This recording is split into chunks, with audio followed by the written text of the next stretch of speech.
So, good afternoon, everyone. Thank you for being here. This is the first session of this conference we have organized jointly, the Department of Political Science with the Monnet Module Migration, Rules and Human Rights, and directing here the Department of Political Science. And well, in Italian is Associazione Studi Giuridici sull'Immigrazione, Association on Legal Studies on Migration in English. Doesn't sound quite nice. And also with the contribution of the Garante dei detenuti, again the Italian name, guarantor of the detainees from the regional council here in Apulia. This is an important conference, at least to my opinion, because it's like a bridge between academic scholarship and advocacy and works NGOs and activists usually do in support of migrants and asylum seekers. So I'm really pleased to have you here. There are many important speakers today, and even more, tomorrow we're going to have 3 round tables on different topics, again in this room. And I would say that the arguments we're going to touch today, and especially tomorrow, are extremely topical in Italy, not just in Italy, but probably in particular in this country, in this moment. The idea of hosting this conference here in Bari came from the assumption that Bari is an interesting place to have a discussion on the transformation of the European border control regimes, because it is at the same time an external border of the European Union and an internal border. So the issue of control exercised over mobility is particularly relevant in this city. And so the idea was to have this conference here to discuss the implications for the human rights of migrants and asylum seekers of 2 important reform proposals which are currently under discussion at the European Union level, and that 2 proposals that will touch in a significant way border control practices both at the internal and at the external borders. And so the idea was to invite in this first session different scholars to discuss from a legal point of view at first, and then from a socio-political point of view, the implications that these 2 reform proposals. I'm speaking here about the proposal for introducing a pre-entry screening at the external border, and also the proposals on the border procedures, asylum border procedures and migratory border procedures, which are clearly connected with the new pre-entry screening procedure the Commission has proposed. And the other proposal I was mentioning is, of course, the proposal for amending the Schengen borders. So this session is divided in 2 parts. In the first part, we will have Galina Cornelis from Free University of Amsterdam, introducing us on the main implications of the proposals on the pre-entry screening and border procedures, and then Professor Giovanni Cellamare from the Department of Political Science, University of Bari, discussing with us some of the implications of the reform proposals in the Schengen Border Code. And then in the second part, we had the pleasure to host Ben Kasparek from Berlin, from the University of Berlin, which will discuss with us most recent evolutions in the European border regime or European border control practices, and Martina Tazzoli, which is also connected with us from abroad, from London, more specifically, which will, who will focus on the process of confinement and detention along European borders and within the European space. As you have already understood, the working language of this conference is English. I hope this is won't be a problem. I will try, if there is the need to translate something from Italian into English, I will try to act also as a translator. I will do my best. And I won't take any more time to the speakers. We have a tight schedule, so I have the pleasure to give the floor to Galina Cornelis. Galina, the floor is yours. Thank you, Giuseppe, and thank you very much for inviting me. And as I already mentioned, I'm sorry not to be present in Bari.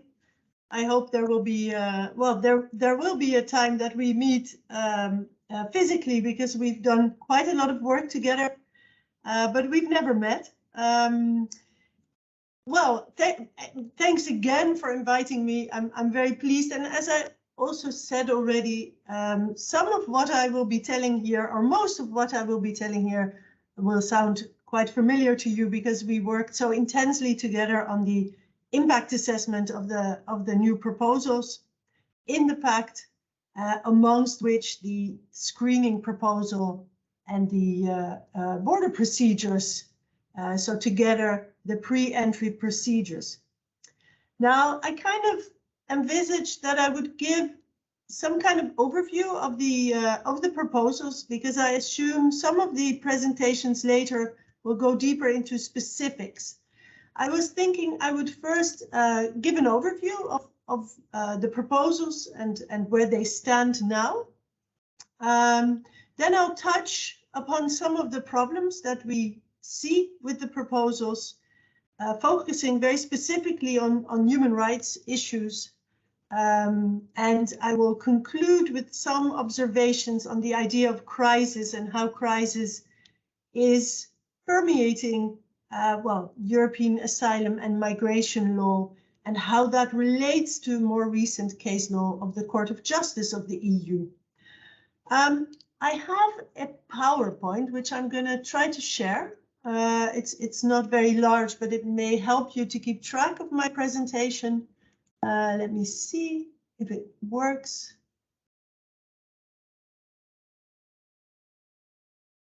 Okay, what I'll do is I'll just start talking, because my first slide isn't very complex, and it will hopefully appear while I'm talking to you. Now, the pre-entry procedures that the Commission is proposing in the new pact, they consist of a number of instruments. In the first place, there's a mandatory screening phase to be followed with a mandatory asylum border procedure, and then a return border procedure. The Commission also foresees adaptation of these procedures during times of crisis or when there is force majeure. And the pre-entry procedures are characterized by a fiction of non-entry, and in many cases they will be coupled with detention. And then there's also some monitoring of fundamental rights compliance. And what I want to do is run briefly through these different blocks of pre-entry procedures with you. Giuseppe, are you seeing the slides, or do you find them, or you can't find them? We are working on it. Okay, sorry. Yeah. So okay. Let's then start with the mandatory screening phase. Now, there is the proposal for the screening regulation, which stipulates that all third country nationals that arrive at external borders who do not satisfy the entry conditions in the Schengen Borders Code, they will be registered and screened to establish their identity. And the Commission also has indicated that this serves to carry out health and security checks. Now, currently, such screening is not explicitly provided for in EU law, although, of course, there's the Schengen Borders Code, which obliges member states to carry out external border control and thus establish the identity and whether a person that comes at the external border satisfies the conditions for entering. Now, what is new then? So a lot of the comments on the screening proposal, they have called it old wine in new bottles, arguing that it's not really new because the Schengen Borders Code already knows this obligation, already puts this obligation on the member states. What is new, though, is that the screening procedure may take up to 5 days, during which people are not allowed to enter. In exceptional circumstances, this period during which people will be held at external borders while they're being screened may be extended for another 5 days. Now, on the basis of this screening, people will be either refused or they will be referred to the suitable procedure. And these procedures can be 3. It can be the asylum procedure, it can be relocation, or it can be a return procedure. Now, if somebody has applied for asylum or has indicated that she or he wants to apply for asylum during the screening procedure, they can be referred to a normal asylum procedure, which means they will be granted entry, which is also the case now on the basis of current EU asylum law. You have a right to remain in the territory when you apply for asylum. Or you can be referred, third country nationals, they can be referred to border procedure. The screening procedure also obliges states to debrief on the outcome of the screening, and there are lots of data that are being collected during the screening procedure. So also the routes that people have taken, whether they have used, how they have traveled to the EU. The Commission presents the screening procedure as a very important tool to deal with mixed flows. So this is also something that we see a lot in the pact. There is this need to be able to deal with mixed flows. Mixed flows connoting the phenomenon that there are people that are seen as genuine refugees, and then there's also so-called irregular migrants, people who should not apply for asylum and should be returned swiftly. And so the Commission sees it as very important to identify people that come to the EU as soon as possible to establish if they're, and this is the precise words that the pact uses, to see if they're unlikely to receive protection in the EU. Now, if people are channeled in the, so this is great. I see my slides. I was a little bit lost because I wasn't sure where we were. Now, if people are, after the screening, if they are referred to an asylum procedure, in certain circumstances, their asylum applications, their applications for asylum will be assessed either in a normal procedure or in an asylum border procedure. And there is a new provision in the proposal in the asylum procedures regulations that people, oh, sorry, no, we're still in slide 2. I will indicate when we go to the next slide. So the mandatory asylum or the asylum procedure is in certain cases mandatory, and that is in 3 cases. It's a mandatory procedure to be applied by the member states if the applicant poses a risk to national security or public order, if the applicant has misled the authorities, or, and this is the most striking one, and it's a novel one, it's not present in current EU law, if a person comes from a country of which the average of recognition rate in the EU is less than 20%. Now, this obligation does not apply if it concerns persons that come from a country that doesn't cooperate sufficiently with regard to return.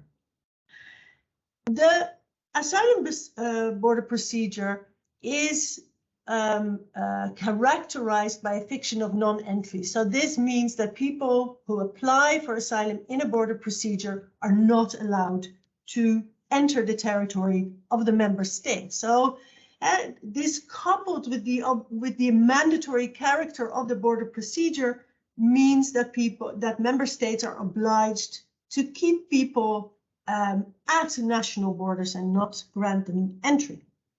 The asylum procedure should be as short as possible, but it can take a maximum of 12 weeks. Now, if we sum that up with the previous 10 days that the screening may take, we have more than 13 weeks that people can be staying at external borders.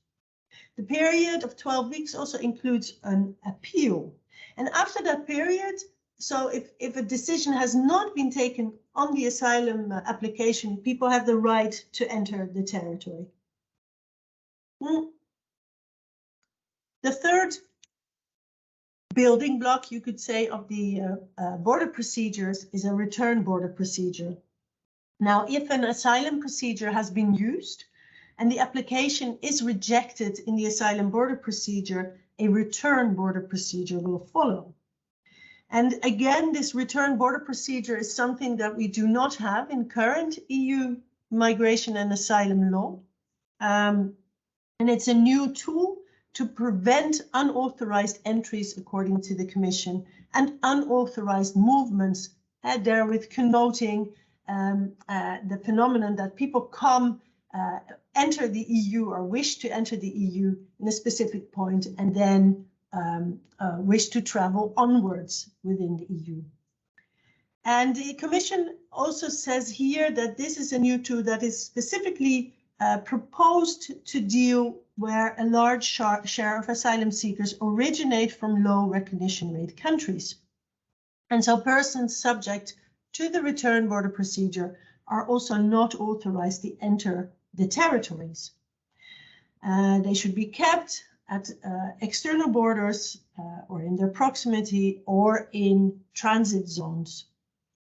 Then the return border procedure provides for a period for voluntary return, although it's very difficult to understand what voluntary means in the context when you're kept at the border and not provided with the possibility to enter the territory.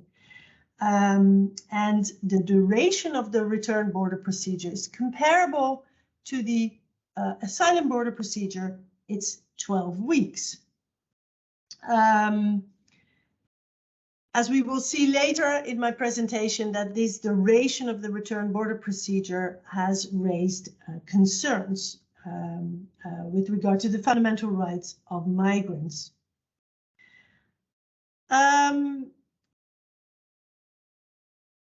So as I said, that this return border procedure is something we do not know in EU law as it stands now, and the Commission seems very confident that it will enable states to swiftly return people. They call it swift returns, successful returns directly from the external border within a short period of time after the arrival, and therewith, as they say, decreasing the risk of applicants absconding or performing unauthorized movements. Now, as Giuseppe and I have written in our impact assessment, there's very little evidence base for these claims. Unsuccessful returns being very often due to lack of cooperation of third countries. So there's very little reflection on how, you know, this border procedure is enabling states to overcome these issues. A fourth block is adaptation of these pre-entry procedures during times of crisis or force majeure. This is a crisis instrument which covers exceptional situations of mass influx of third country nationals that arrive without authorization in a member state, being of such a scale and nature that it would render a member state's asylum, reception, or return system non-functional, and which risks having serious consequences for the functioning of the common European asylum system and the migration management system of the EU. And the crisis instrument would also cover the situation in which there is a risk of such a crisis occurring. Now, this instrument has been criticized because it's rather vague. So when will a situation be qualified as a crisis? And how does it relate, for example, to the temporary protection mechanisms that are also being proposed? I'm not going to go too deeply into that at this moment. I just want to point at the factual repercussions of this crisis instrument because it derogates from the proposed border procedures. Now, in the first place, it concerns an extension of the cases in which member states may resort to an asylum border procedure. Member states may, in such cases, apply the border procedure to people coming from states that have an EU-wide recognition rate of 75% or lower. So that means that a large part of the people that may be kept at the border in these cases come from countries where the majority is being recognized as a refugee in the EU. So if we would like to apply this to a contemporary scenario, so if for example, with regard to the refugees coming from the Ukraine, the temporary protection mechanism hadn't been used, this would mean that also in such a situation, you could keep these people at the border for a prolonged period of time. And that means, I say prolonged period of time, because the duration of the border procedure can in these situations be extended by another 8 weeks. So that comes to a total of 20 weeks of the asylum border procedure. As a consequence, in times of crisis, the seamless asylum and return border procedure, which can also be extended by another 8 weeks, could last for a period of 40 weeks plus 10 days of screening. So that's, you know, almost a year that people can be kept at external borders during times of crisis. Now, I'm sure you're going to address more in depth the implications of this for the southern member states, but I think it's quite clear. So large numbers of people that can be kept at external borders in situations of crisis, when actually the EU should be, thinking of a whole different kind of response, because we're talking about people that come from member states where the recognition rate is 70% or more, or less, of course. There's also another, well, you could say, difficult issue with the crisis instrument, because it allows member states also to delay the registration of applications for international protection up to 4 weeks, which is a derogation from the usual 3 working days in the proposed asylum procedures regulation. Now, in practice, this means that this can result in an even longer period that people will stay at external borders because the asylum border procedure can only start after registering an application. And the Commission says that these derogations are necessary because it is needed to allow the competent authorities under strain to exercise their tasks diligently and cope with significant workload. Now, this is very bureaucratic language that makes it difficult to see how that can justify containment of large groups of people at external borders of the EU. Now, there are, what does make a pre-entry procedure a pre-entry procedure? And that is the fiction of non-entry. So this is a very important element of the pact and of the pre-entry procedures. So the pact determines that people that are subject to pre-entry procedures are not authorized to enter the territory of the member states. And that means that member states are required to apply measures which should be laid down in national law to prevent persons concerned from entering the territory during the screening and also during the border procedure. Now, it's very striking that the pact is not clear to what extent pre-entry procedures actually require the use of detention. And that is really striking because in the previous proposals that the Commission has put on the table in 2016, but also before that in for the current asylum procedures directive, it has always maintained that border procedures imply the use of detention. So here is intentional ambiguity with regard to the question, do states need to use detention or not?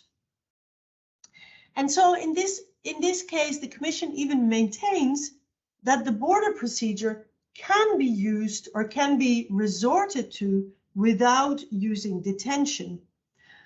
But it is very difficult to see how you can keep people at external borders, preventing them from entering without actually,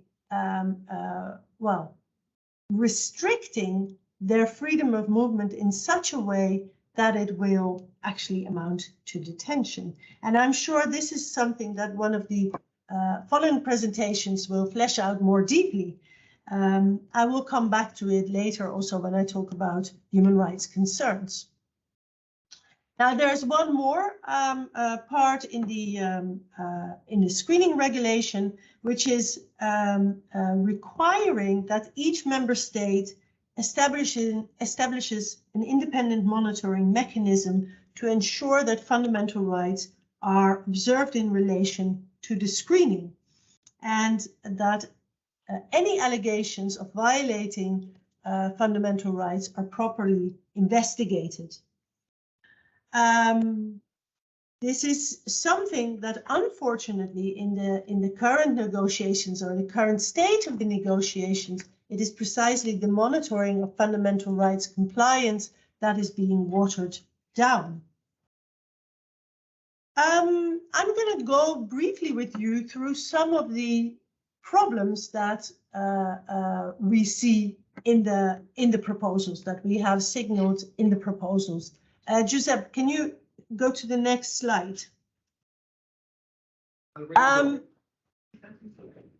Sorry, yes? Is it okay? Yeah. Okay. Great. Now, I have distinguished between three kinds of problems. And in the first place, we see that there is a problem with regard to access to the asylum procedures and the right to remain. It's very unclear whether during the screening phase, people that apply or are about to apply for asylum have a right to remain on the territory. The screening proposal does not lay down an explicit right for people to remain on the territory. Now, against the background of a lot of state practice that is already violating the EU acquis. So I'm talking, of course, about pushbacks. This is very problematic. There's no right to remain in the screening regulation, and it will contribute to ambiguity as to what rights these people, the people that want to apply for asylum coming at the external borders, actually have. Now, there's also a relation, of course, to reception conditions. What kind of reception conditions are these people entitled to? The screening proposal establishes that the reception conditions directive is not applicable during the screening phase, which will, of course, lead to a lot of problems with regard to accommodation.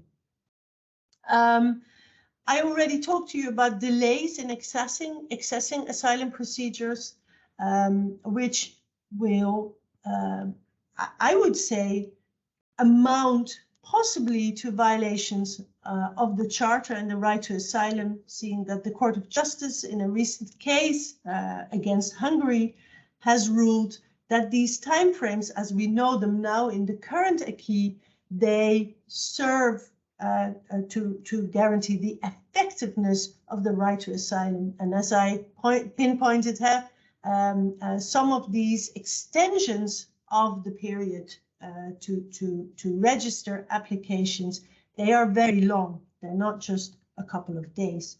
They can be a few weeks.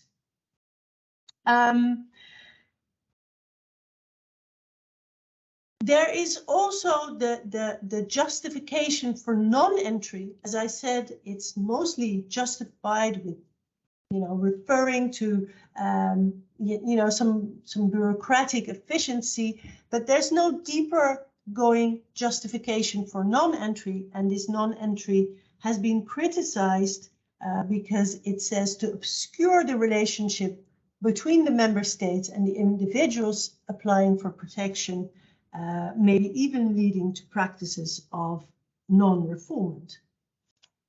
Now, protection of the right to asylum and non-refoulement, protection of non-refoulement, and also other fundamental rights is theoretically possible without entry being formally authorized. However, as I will set out in my next slide, the fiction of non-entry has large repercussions for detention in the first place. And also, if we look at current practices by the member states at external borders, we already see problematic relationship between effective protection, effective living up to the asylum acquis. So there seems to be very little reason to complicate this relation even more.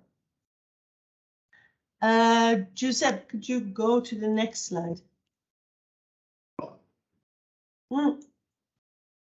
Thank you. Now,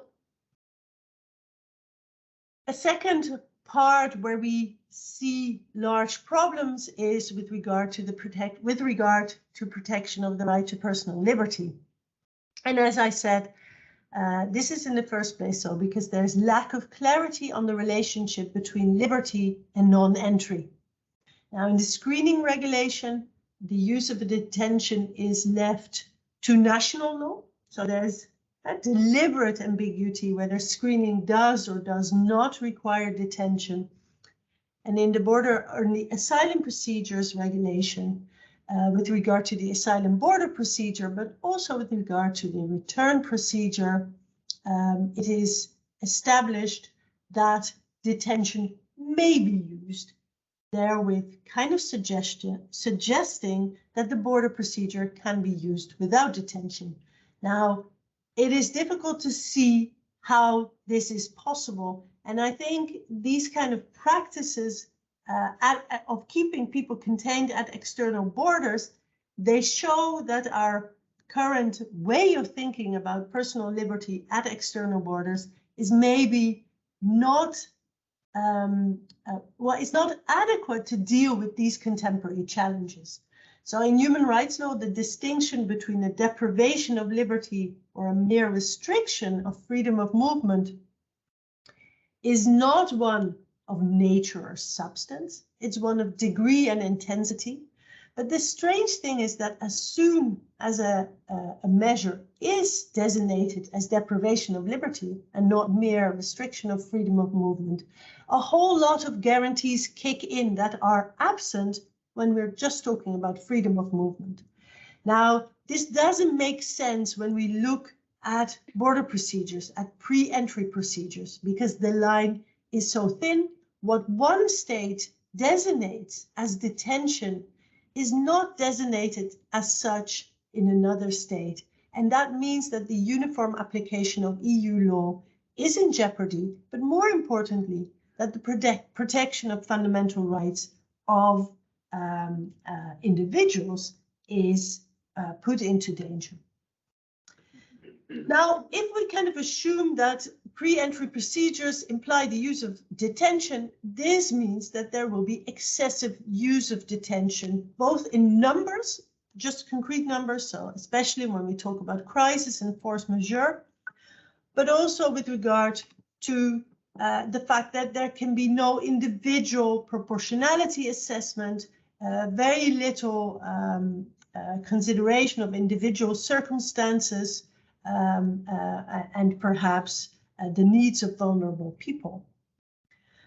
Another problem is, of course, de facto detention. So when there's this ambiguity in the EU instruments, this opens the way for member states to actually detain people, but maintain that it's not detention.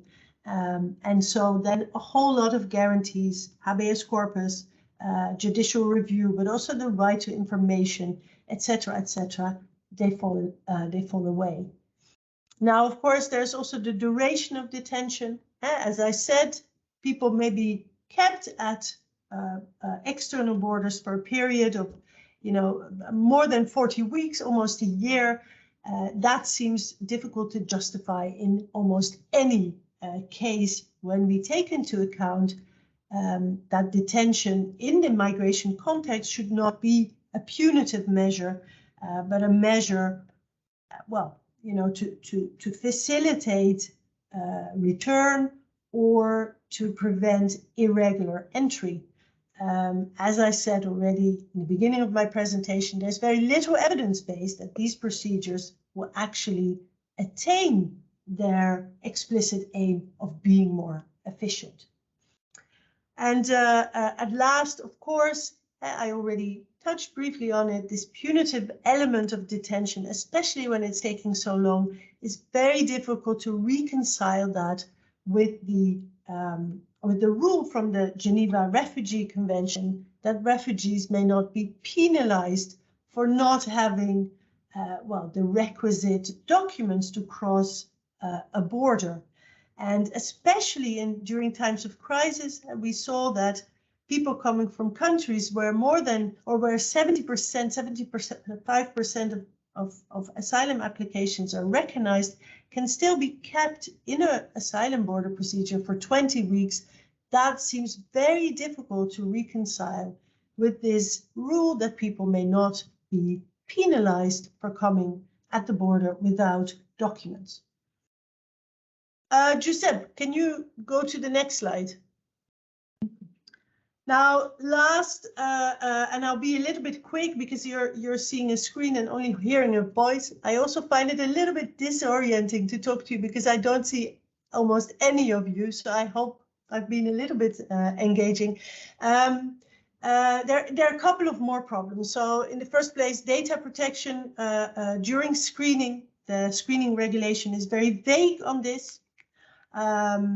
There is too little attention to the special situation of children, persons with special needs during these pre-entry procedures, especially taking into account that accommodation will be very difficult to arrange in a human and dignified way. We have seen the problems at external borders over the last few years.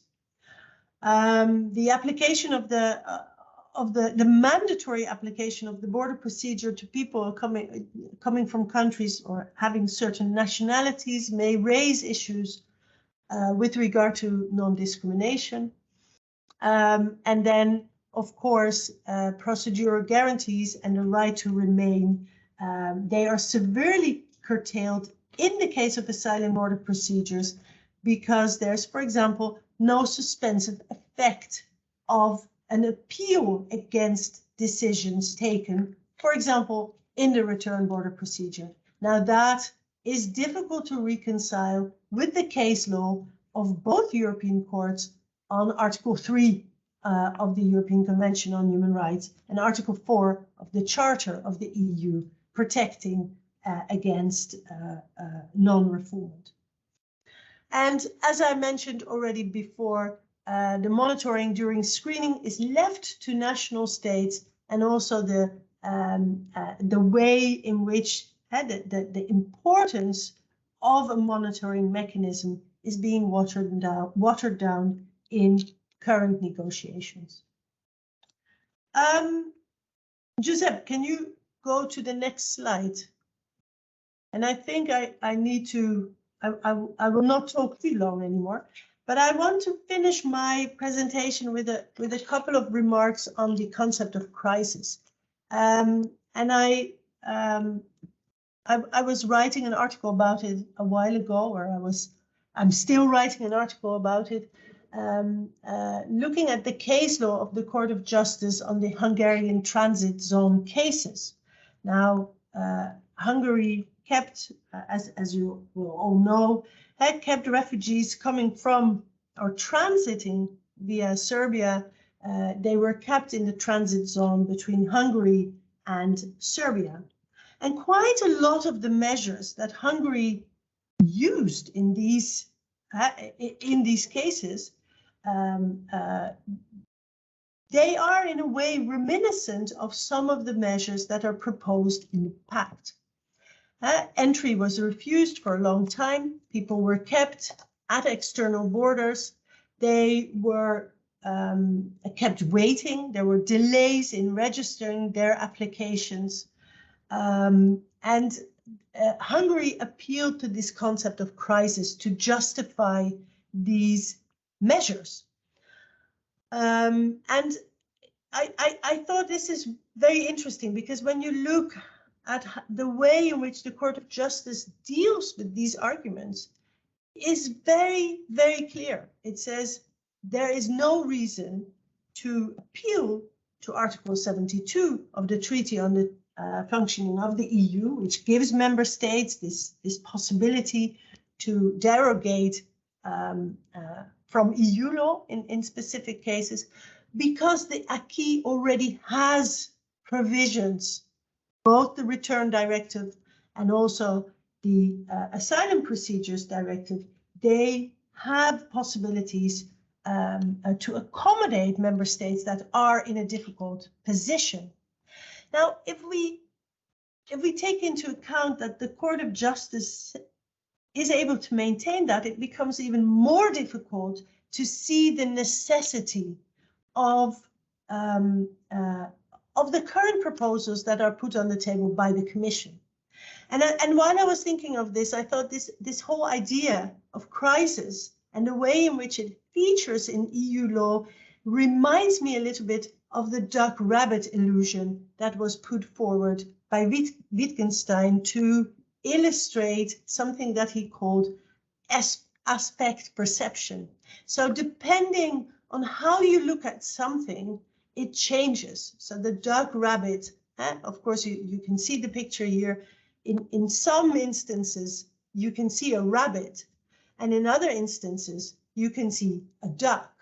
And I thought this duck-rabbit, that is the idea of crisis. The Court of Justice sees it and says the acquis already has enough possibilities to deal with difficult situations.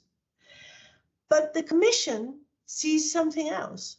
And together, of course, with Hungary, of course, going much, it's too unnuanced to compare the Commission's proposals with the policies of a member state of Hungary, which is really violating the acquis in an unexcusable sense, but it's more about the way the argument of crisis is being put forward.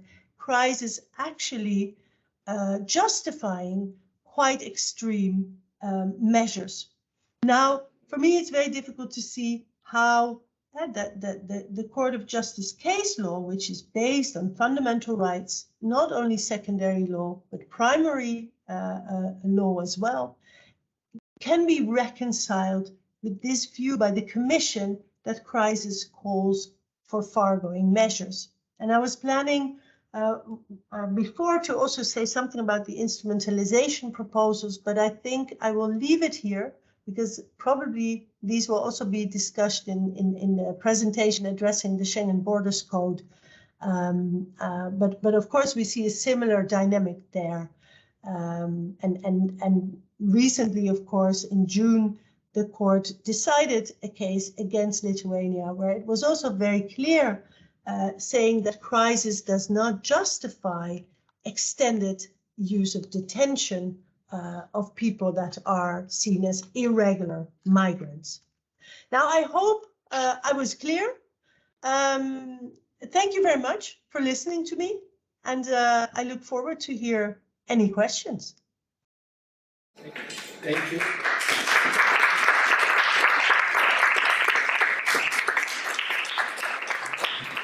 Thank you, Galina. I know you can't see the room, but it's full of people, and we have your presentation very well, and hopefully there will be room for a question later. Because I need to quickly move to the second presentation, let's say moving from external borders to internal borders. So before giving the floor to Professor Chalamare, just quickly I need to say that the presentation will be given in Italian, and I will translate it right away. I will do my best not to mess with the presentation of the full professor. I'm in a very difficult position, but I will do my best. Hai detto all'inizio che puoi fare del tuo best, io mi fido del Campesi translator. So, grazie all'associazione, grazie a Giuseppe per l'invito. Thanks to Professor Cornelis for her useful presentation. Dunque, il titolo del convegno richiama la mia memoria alcuni casi giurisprudenziali sottoposti a corti interne e a corti internazionali. Penso a una sentenza risalente del Tarpuglia del 2008, quindi non vicinissima. Cito volutamente il Tarpuglia perché tu hai fatto riferimento inizialmente nella tua introduzione alla situazione particolare di questa città dell'Adriatiche, che rilevava l'inadeguatezza della motivazione dell'amministrazione nella valutazione di uno Stato membro come Stato sicuro. Potendo fare un salto di anni, fatto riferimento, ti passo la parola al caso MMS della Corte notissima della Corte europea sulla concretezza del concetto di paese sicuro in visione di un referendum diretto. Non cito chiarifiche, meriterebbe, insomma, che ripete cose dette in altre sentenze, ma è importante per la sua fase, per la fase esecutiva, e l'atteggiamento ha avuto la Corte in fase esecutiva della sentenza. E quindi, nonostante queste sentenze, nonostante il richiamo alla personale situation, nel caso HF, noi ci troviamo di fronte a questo progetto presentato dalla Commissione, poi elaborato, fare riferimento a quello che è la parte finale, insomma, il testo che abbiamo ora dopo tutti i lavori del Consiglio. Well, briefly, the presentation, Professor Chalamare started mentioning a number of relevant case law you may already aware of, a number of cases from the European Court of Human Rights, and also some cases from national courts. He mentioned it also a case from an administrative court here in Apulia, the regional administrative court here in Apulia, criticizing the assessment of, criticizing the idea of the safe country as a, justification for readmissions of migrants. He said basically, in spite of this case law, we still have proposals, especially mentioning here the recent proposals from English and border courts, which again use this idea of a safe country for justifying readmissions without considering the individual case, the personal case of the individuals involved. Non cito volutamente perché è ancora pendente il caso NSH contro il Regno Unito, quello ben noto a tutti. Ora, io procederò così, farò, anche in considerazione degli sviluppi successivi di questi lavori, farò una valutazione non organica, con punti che mi sembrano salienti degli accordi di ammissione. Perché faccio questo? Perché guardando la proposta del codice, la proposta pendente di riforma, alcuni profili, mica tutta la riforma, per quanto riguarda le frontiere interne, a me sembra che il richiamo agli accordi bilaterali, come vedete, con le frontiere, e il richiamo all'azione dei vettori, con la possibilità data agli Stati, come vedremo, di costringere i vettori a riprendere il carico non solo, mi sembra che riecheggi un poco alcune forme di controllo alle frontiere esterne e c'è una sorta di utilizzazione dello schema presente alle frontiere esterne un po' trasfuso e adattato a quello delle frontiere interne. Okay, the main argument he's trying to put forward is that some of the elements included in the proposal, especially the mentioning of bilateral agreements between member states, and also the role which is assigned to carriers, recalls the role that these things have in controlling external borders. So we have kind of, taking approaches and practices already used for controlling, approaches and practices already in place at external borders. They are brought to internal borders. Sì, è utile ricordare, quindi parlerò dagli accordi di ammissione, però è utile ricordare, prima di parlare degli accordi di ammissione, qual è la loro nascita storicamente nell'Unione, o meglio nelle comunità. Perché gli Stati membri, perché la stipulazione da parte degli Stati membri degli accordi di ammissione sono successive all'istituzione delle comunità europee, cioè nascono e si riguarda un periodo dell'evoluzione del diritto comunitario, stiamo andando indietro negli anni, caratterizzato dai controlli alle frontiere interne e dalla limitata applicazione della libera circolazione delle persone ai lavoratori dipendenti e ad altre categorie di individui presi in considerazione. Tutto questo, se lo trasferiamo, ci fa capire come sia stato assolutamente facile una riattivazione in riferimento agli accordi bilaterali e ai rapporti tra Stati membri, che non è nemmeno, né più nemmeno, che un'utilizzazione, secondo la mia ricostruzione, di quella che era la situazione precedente. E in effetti poi il riferimento agli accordi di Schengen, propriamente detto, agli accordi di riammissione nell'ambito del sistema comunitario, lo troviamo per effetto dell'utilizzazione di questi accordi bilaterali che saranno richiamati nella Convenzione di applicazione. Il primo riferimento lo troviamo nella Convenzione di applicazione degli accordi di Schengen, per poi essere ripresi negli accordi di Dublino. Dopo l'adozione del Trattato di Maastricht, insomma, le cose si sono evolute, il Consiglio ha iniziato a fornire indicazioni sul contenuto degli accordi, si è fornito una specie di quadro unitario in questa materia e si è arrivato alla conclusione di accordi di riammissione non solo bilaterali, ma via via anche della comunità, che presentano punti di contatto forti, talvolta sono sovrapponibili, accordi bilaterali con quelli degli Stati membri. Non sono invece sovrapponibili i protocolli esecutivi degli accordi bilaterali, i regolamenti e le direttive che danno attuazione agli accordi. I regolamenti e i protocolli attuativi delle comunità seguono gli accordi di riammissione.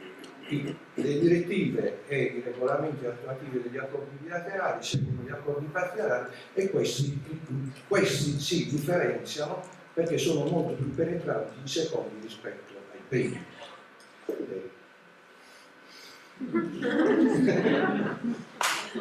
Per questo non l'ho fatto in inglese. Okay, Gemma, very good. Okay, I need to support here. Basically, Professor Cialamare was talking, kind of recalling the history of bilateral agreements within current member states, saying that bilateral agreements date back before the birth of the common free movement area, even before the European communities. There were already bilateral agreements between member states, which were then kind of incorporated within the framework of Schengen, more or less. There is a mentioning of bilateral agreements in the Schengen Convention for the very first time. So basically, these Schengen instruments have been incorporated in the later framework, and then a general, framework for general, standard rules have been developed for having, bilateral agreements resembling each other. What is still different, if I do get correctly your argument, are the protocols or accordi attuativi, how you translate, implementing agreements of these, or guidelines to implement these agreements. So there is a very, a strong difference in the way these agreements, which are agreed on the basis of a general framework, it is very different the way in which they are actually implemented. La circostanza che noi troviamo poi nella riforma alla quale tornerò, non l'ho ancora traduciata, ma voglio fare il percorso mio è al contrario. Nascono gli accordi per riammissione e poi su quelle basi si cerca di recuperare qualcosa dalle frontiere esterne per metterlo. Questo, l'idea che mi sono fatto io. Sarà folle, no? A me sembra che funzioni.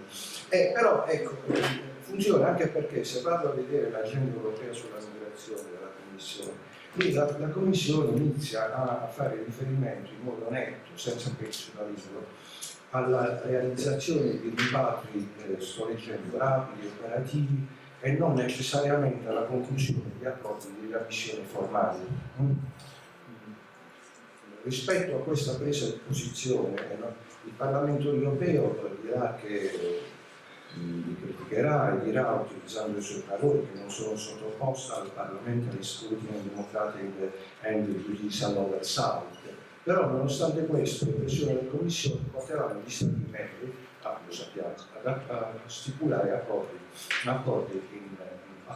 informali di riammissione con una loro diffusione. Non ti rimballo le questioni relative alla costituzionalità o meno di quelle stipulate in Italia, non è il caso di questa sede, voglio andare sugli aspetti operativi di questi accordi. Okay. So the Professor Cialamare was mentioning these, I would say, these tendency to informalize readmission agreements. So the idea, which was also supported by the Commission, he was mentioning the European Agenda on Migration, in which the Commission was actually suggesting to make repatriation, to to make readmissions between member countries without even stipulating formal agreements in order to have more effective readmissions. And so this was an evidence, according to this opinion, of this informalization of the practice of readmission, which creates of course, a lot of problems for what concerns the parliamentary and judiciary screening. Anche qui appena è il caso di dire che il fatto che ci troviamo di fronte a accordi informali o altri atti soft law, possiamo fare tutte le valutazioni che vogliamo, ma comunque se sono applicati hanno effetto. Cioè, un conto è vedere se sono legittimi o no, un conto è vedere se poi sono applicati ed essi sono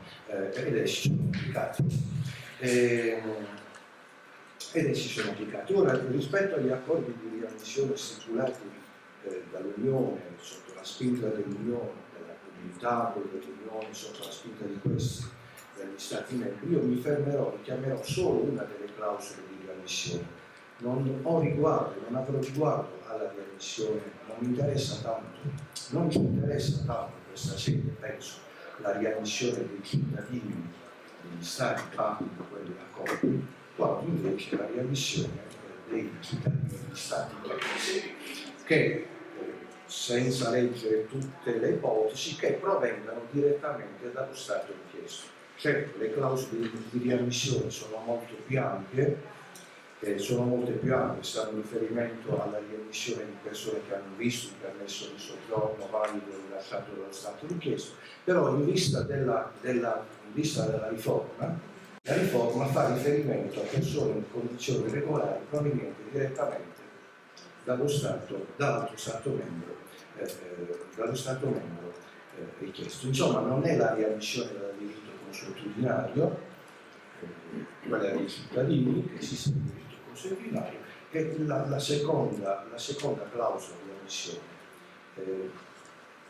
in cui viene in rilievo essenzialmente il link che si è creato tra una persona e un dato Stato affinché si possa chiedere la riammissione dello stesso.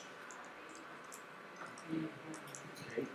So the focus of this analysis will be especially in particular on one of the different clauses, different cases in which readmission can be executed, and in particular the relevant, the case Professor Celamare wants to focus on is the case of the readmission of third country nationals coming from one member state to another member state, either regularly or in a regular condition, staying regularly or not, because according to his opinion, this is one of the most relevant issue in the reform proposals. The proposal will impact a lot on this kind of readmission. Prima di procedere vorrei anche segnalare, anche per comprendere la proposta, perché mi sembra che la proposta recuperi per alcuni versi una prassi esistente,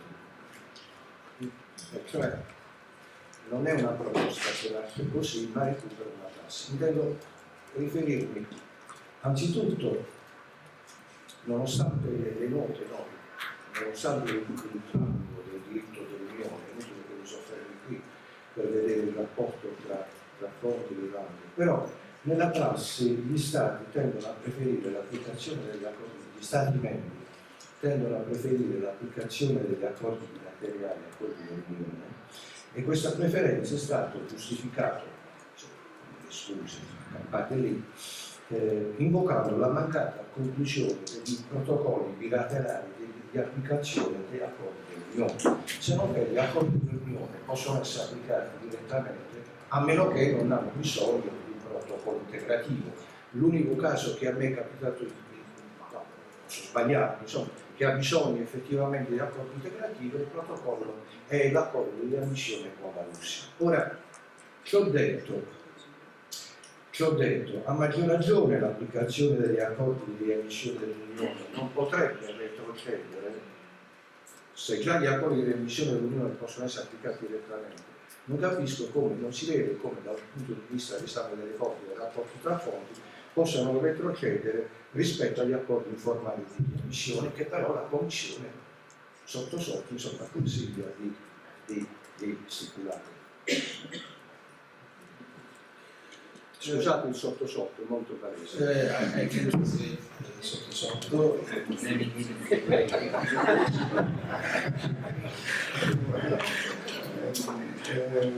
So no. The main argument here was that member states usually prefer to implement readmissions by using their bilateral agreements instead of the EU agreements, with the argument that the EU agreements lack the needed implementing protocols, but according to the opinion of Professor Shalamare, they should be directly applicable, but anyway, member states prefer the informality of bilateral relations with other countries. So this is again in the direction of informality when it comes to readmissions and repatriations. Ora, che l'applicazione degli accordi di commissione e degli accordi di riammissione possa dar luogo a, per usare l'espressione iniziale della professoressa Cornes, implications of human rights, insomma, è inutile che io mi soffermi su questo dato. Questo vale sia per gli accordi di riammissione propriamente detti, sia per altri accordi di riammissione anche dell'Unione, della cui caratteristiche, della cui natura si può discutere. Intendo riferirmi ad esempio all'esperienza del Joint Way Forward Migration Uses con l'Afghanistan, ripreso nella dichiarazione, nella declaration adottata prima che succedesse in Africa, prima che, insomma, che tutti se ne andassero dall'Afghanistan, dove ci sono norme sui minori che aprono, insomma, abbastanza sulla riammissione dei minori abbastanza criticabili, insomma, sebbene privi di efficacia obbligatoria, non si può escludere che l'operatività di questi accordi, anche chiamiamoli accordi, anche stipulati dall'Unione, possano incidere negativamente sulla tutela dei diritti dell'uomo, la qualcosa mi porta subito a pensare al contrasto che si stabilisce in questo modo con il contenuto dell'articolo 6 del Trattato dell'Unione che richiama i diritti fondamentali, che sta tra i principi, sopra, lasciamo stare da parte il trattato sul funzionamento, gli articoli 66, non è che non conta, 66 e 78 che richiamano i diritti individuali, il nome fulmano, basti pensare al 6 del trattato dell'Unione sta sui principi e abbiamo un contrasto rispetto a quanto prevede quell'articolo 6 richiamando sia la Carta dei diritti, sia la Convenzione europea, sia i principi che possono provenire dagli accordi di cui sono parte tutti gli Stati membri, e qui il mio pensiero va al patto sui diritti civili e politici, il cui contenuto tra volte e in cui operare talvolta si manifesta un po' più provveduto rispetto, almeno recentemente, per alcuni versi la giurisprudenza del Comitato pertinente mi sembra talvolta più provveduta rispetto a quella della Corte europea dei diritti dell'uomo.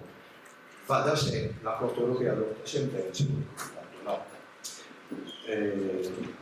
Ora, questo possiamo pure evitare perché non è rilevante, era un'introduzione per dire che insomma noi abbiamo questi accordi che comunque richiamano al loro interno, hanno delle cause di non incidenza.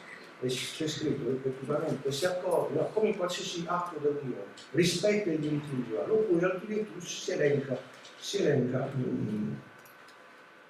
i diritti richiamati, si richiamano espressamente convenzioni e diritti. È inutile quindi secondo me stare a porsi il problema, è ovvio che abbiamo la prevalenza del 6 sul resto. è che se facciamo riferimento ai principi generali dovremmo interpretare gli atti dell'Unione in base ai principi generali, indirizzato, secondo me, preferendo un'interpretazione internazionalistica. In queste espressioni ricomprendo anche la Carta.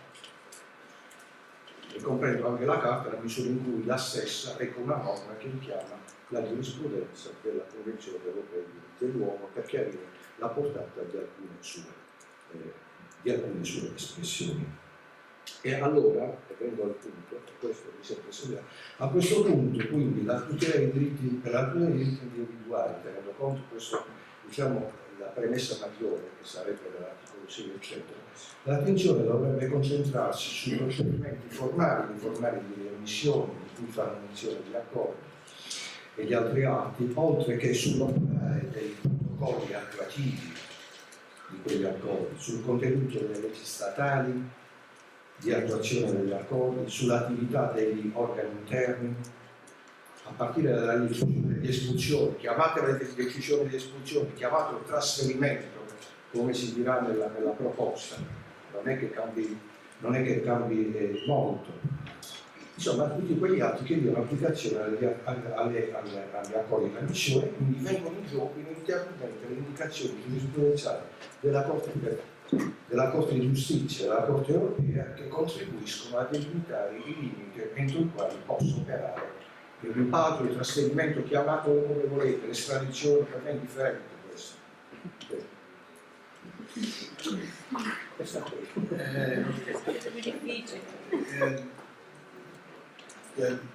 There was a long introduction to the main argument that was basically focusing on the contradiction, the essential contradiction between the human rights implications that readmissions and repatriation procedures often have, and the basic principles which are enshrined in the, it was mentioned in particular the articles, say, Article 6 of the European Union Treaty, recalling also other international instruments such as the International Covenant on Civil and Political Rights. So clearly, human rights considerations should be at the forefront, let's say, when assessing readmission and repatriation practices. And his argument was we should focus not just on the text of the agreements, but especially in particular on the practices. The practices by which or through which those agreements are implemented, meaning all the implementing protocols, and not just the agreement in itself, but also the procedures, the actual administrative procedures which make the agreement operational should be assessed in light of those human rights. Sì. Ora, tra quei diritti richiamati dal 6 della Carta, ovviamente è più facile fare riferimento a quello previsto all'articolo 3 della Convenzione europea dei diritti dell'uomo.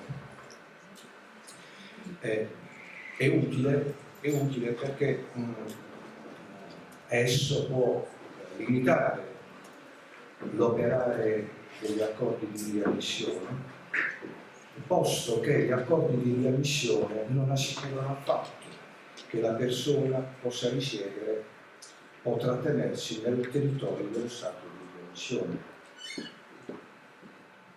dopo che questo abbia avuto luogo. Cioè, e quindi quel diritto può richiamato, e anche se non richiamato è differente perché è previsto da una norma di ius cogens, come tale opera rispetto agli accordi, come sempre. Cioè, per cui non sono tanto io convinto, ma non si cita, vabbè, può avere valore pedagogico il richiamo dei diritti, ma se sta il 6 può avere valore pedagogico. La critica all'atto che non richiama l'accordo è la fortissima, ma per me è solo valore pedagogico, perché nel sistema delle fonti sulla norma di ius cogens opera come ius cogens. Se una per esempio di norma internazionale lo fa, E allora stavo dicendo, è ovvio che quel diritto può venire in gioco per limitare gli accordi di riammissione in combinazione con il principio, con gli effetti nefasti che l'accordo di riammissione può avere in combinazione col principio del safe third country, e cioè può limitare quel diritto l'utilizzazione degli accordi per allontanare la persona verso uno stato considerato sicuro senza che sia esaminata la sua posizione particolare, senza che sia esaminata eventualmente la domanda di protezione internazionale. If I get your argument correctly, which I'm not sure, I did actually, you were mentioning Article 3 of the European Convention on Human Rights, and you were also mentioning let's say, the risk of a chain of repatriation or of readmission. So the risk that someone who is readmitted or repatriated to a country, even if we consider that country a safe country, can be sent to another country where his rights may be in danger, and those readmission agreements doesn't prevent that. There is no insurance that this risk is prevented. So this is one issue. Another issue, again with the concept of safe third country, is that when we repatriate someone toward a safe of a country which allegedly is considered safe, we are not basically considering his or her own individual position. His position is not considered, his or her protection needs are not assessed properly, on the assumption that these needs will be assessed in the country of repatriation. Ora, io lascio stare la nascita per ragioni ovvie di tempo, da dove viene poi questo principio, è stato scritto molto, è stato criticato anche dal punto di vista di una sua interpretazione alla luce della Convenzione di Vienna sul diritto dei trattati, mi riferisco a alcuni scritti della Molino Lax che ha appuntamento esaminato questa questione, insomma lo lascio da parte, però comunque c'è, è inutile stare, è nell'acquis dell'Unione Europea questo principio del safe third country, è nell'acquis dell'Unione Europea, è l'articolo 3 del regolamento 604 del 2013 prevede che gli Stati membri mantengono la possibilità di inviare un richiedente in un paese terzo sicuro nel rispetto delle norme delle garanzie previste dalla direttiva procedura, la quale reca al suo interno le possibili varianti del concetto di paese di stato sicuro, distinguendo tra gli stati di origine sicuri nei quali il richiedente può fare ritorno e poi paesi terzi e sicuri nei quali gli individui siano transitati e abbiano trovato protezione, sicché può avere rinvio in quei paesi. E tra gli stati terzi sicuri la direttiva individua la categoria del paese terzo europeo sicuro, super safe, insomma, in quanto è super safe è perché è parte della convenzione, perché è super, perché in quanto parte della convenzione sullo status dei rifugiati, della convenzione europea dei diritti dell'uomo, e si richiamano espressamente in particolare le norme sull'effettività dei ricorsi, giacché è fornito in una procedura d'asilo. Sono queste caratteristiche, questo paese è super safe. Operando questi principi è possibile, lo dico molto velocemente perché lo sappiamo, ritenere inammissibile la domanda di protezione internazionale di coloro che provengono da paesi così qualificati, o nel caso dei paesi super safe di escludere l'esame della domanda, evitare l'esame esauriente e consente il concetto di lasciare stare da parte il concetto per non incartarmi di origine sicuro quali sono i suoi effetti, a me non tanto in questa sede non interessa questo. Well, this was a little excursus on the different categories of safe countries we have in current EU law. I think the vast majority of people in this room are aware of the EU legislation, but since there are also students, I will say a few words on this.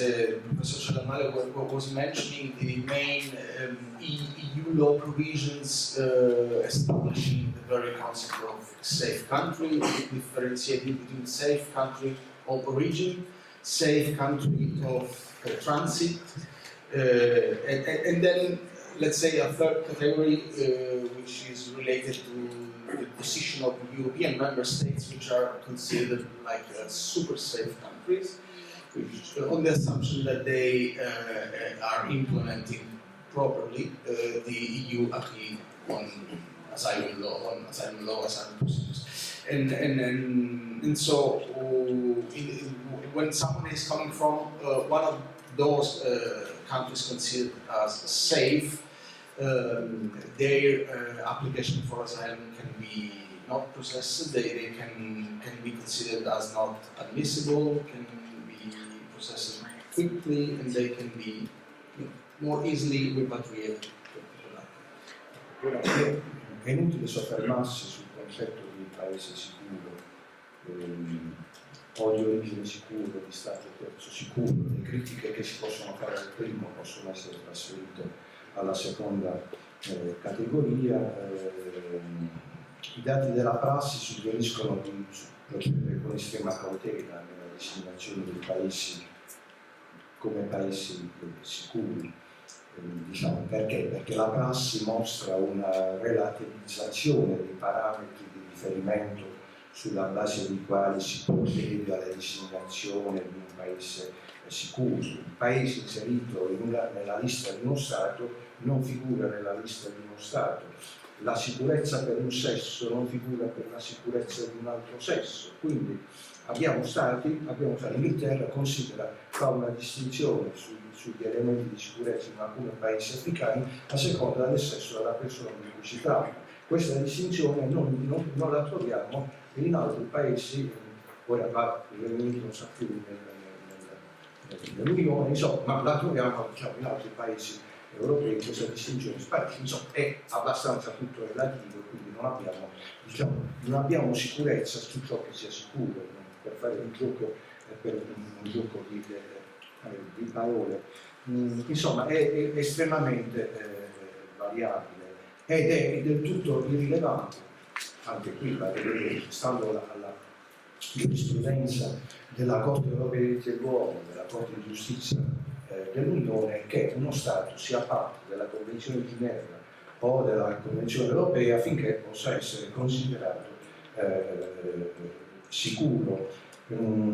Come dire, l'essere parte di quelle convenzioni non è un dato da solo indicativo con sicurezza, qui non faccio una battuta, dell'effettività della tutela dei diritti individuali garantiti dagli altri.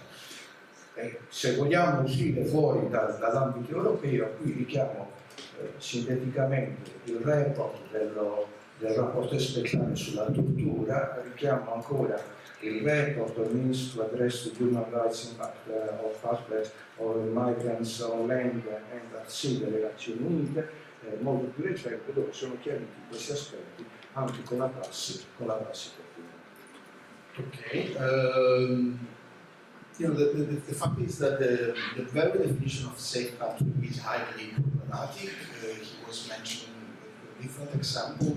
Basically, the fact is that no country in Europe has the same list of safe countries. So we have different lists of safe countries. Each member state in the European Union was mentioning the United Kingdom, which is no longer a member state, but anyway, in Europe, very different lists of safe countries and very different factors are considered when it comes to, listing the countries that can be considered safe. And another important point that was made was that, according to an established case law, the fact of being member of the Geneva Convention or even of the European Convention on Human Rights is not per se a guarantee of being safe as a country. So what is relevant is the effectiveness of the protection that someone can receive in that country, not just the fact that a given country is a member, is a signatory of the Geneva Convention or the European Convention.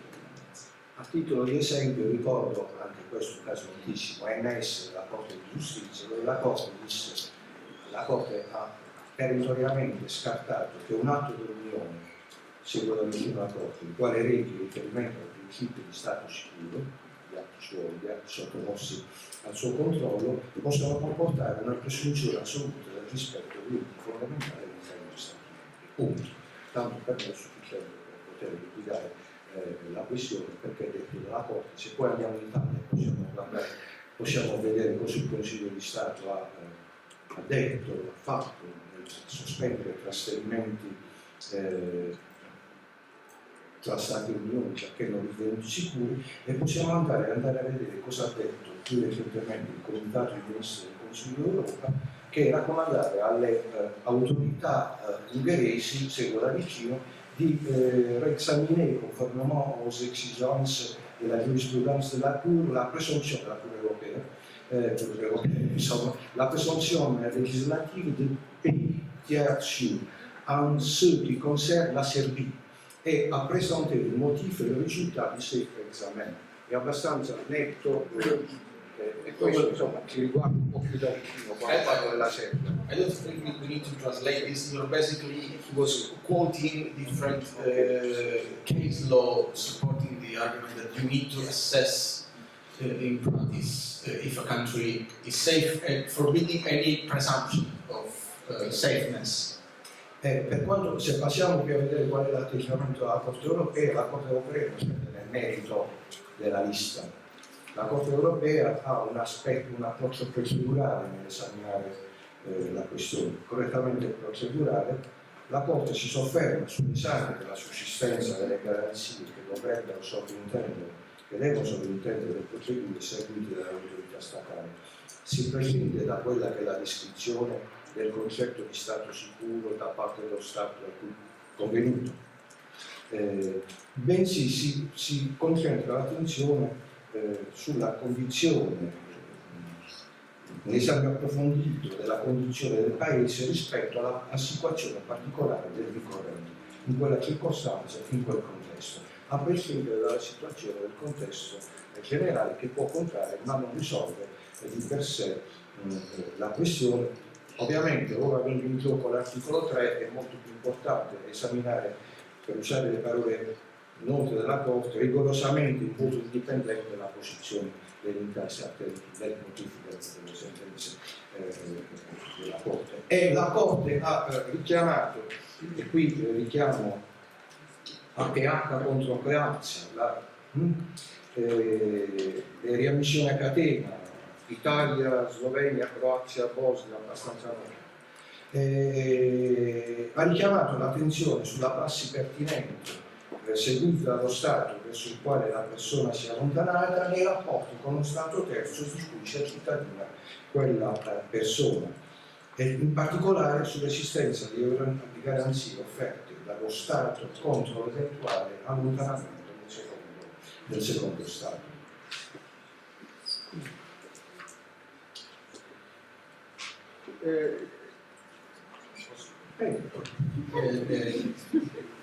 And now the focus was on the case law of the European Court of Human Rights, the way in which the European Court of Human Rights used to make an assessment of the safeness of a country. Just to be brief and synthetic, I would say that the focus of the court is always on the individual case and on the individual situation. The court basically is against any kind of presumption on the safeness of a given state. And in state, there is always, the court underlines that there is always the need to assess the situation of the person, of the individual person, involved. And what was interesting was the reference made by the H&H versus Croatia case. In that case, the court was mentioning the need also to assess the practices and relationships, existing relationships between the country of destination and countries, potential countries, in countries of origin of the individual concerned, in order to prevent the risk of chain repatriation.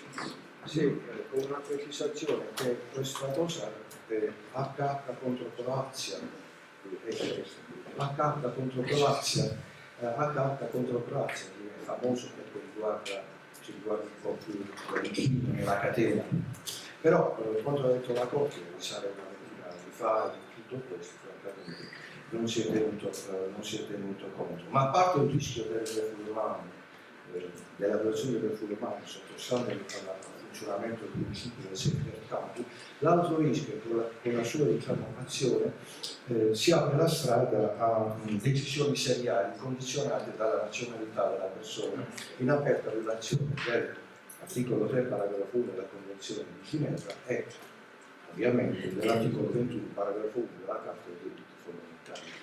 Ora, quindi volendo concludere su questo aspetto è ovvio che lo Stato deve essere safe non in generale, ma safe per quel caso particolare, non dico quello di noi, in quella circostanza particolare.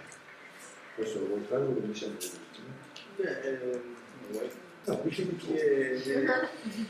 No, He was making...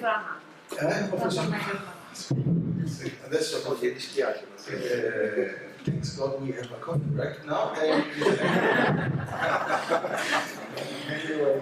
the risk clearly is the fact that the member states take remission decisions, basing their decisions just on the nationality of the individual, again without considering the personal situation of the individuals concerned in relation to the state in which they are about to be repatriated or Dicevo, è evidente allora, ritorniamo al punto di partenza, la centralità del ruolo delle autorità competenti. Quindi mi limito solamente a richiamare come sia la Corte europea sia la Corte di giustizia hanno attirato l'attenzione sull'obbligo delle autorità competenti al fine di fondare le proprie determinazioni sull'informazione relativa al paese di origine, anche assumendo l'iniziativa autonomamente di acquisirla. E siamo sentenze delle due corti, NS, MO, Refugee Application Commission, abbiamo delle sentenze il cui processo formativo è ampiamente definito dalle informazioni relative al paese di origine della persona di cui si tratta.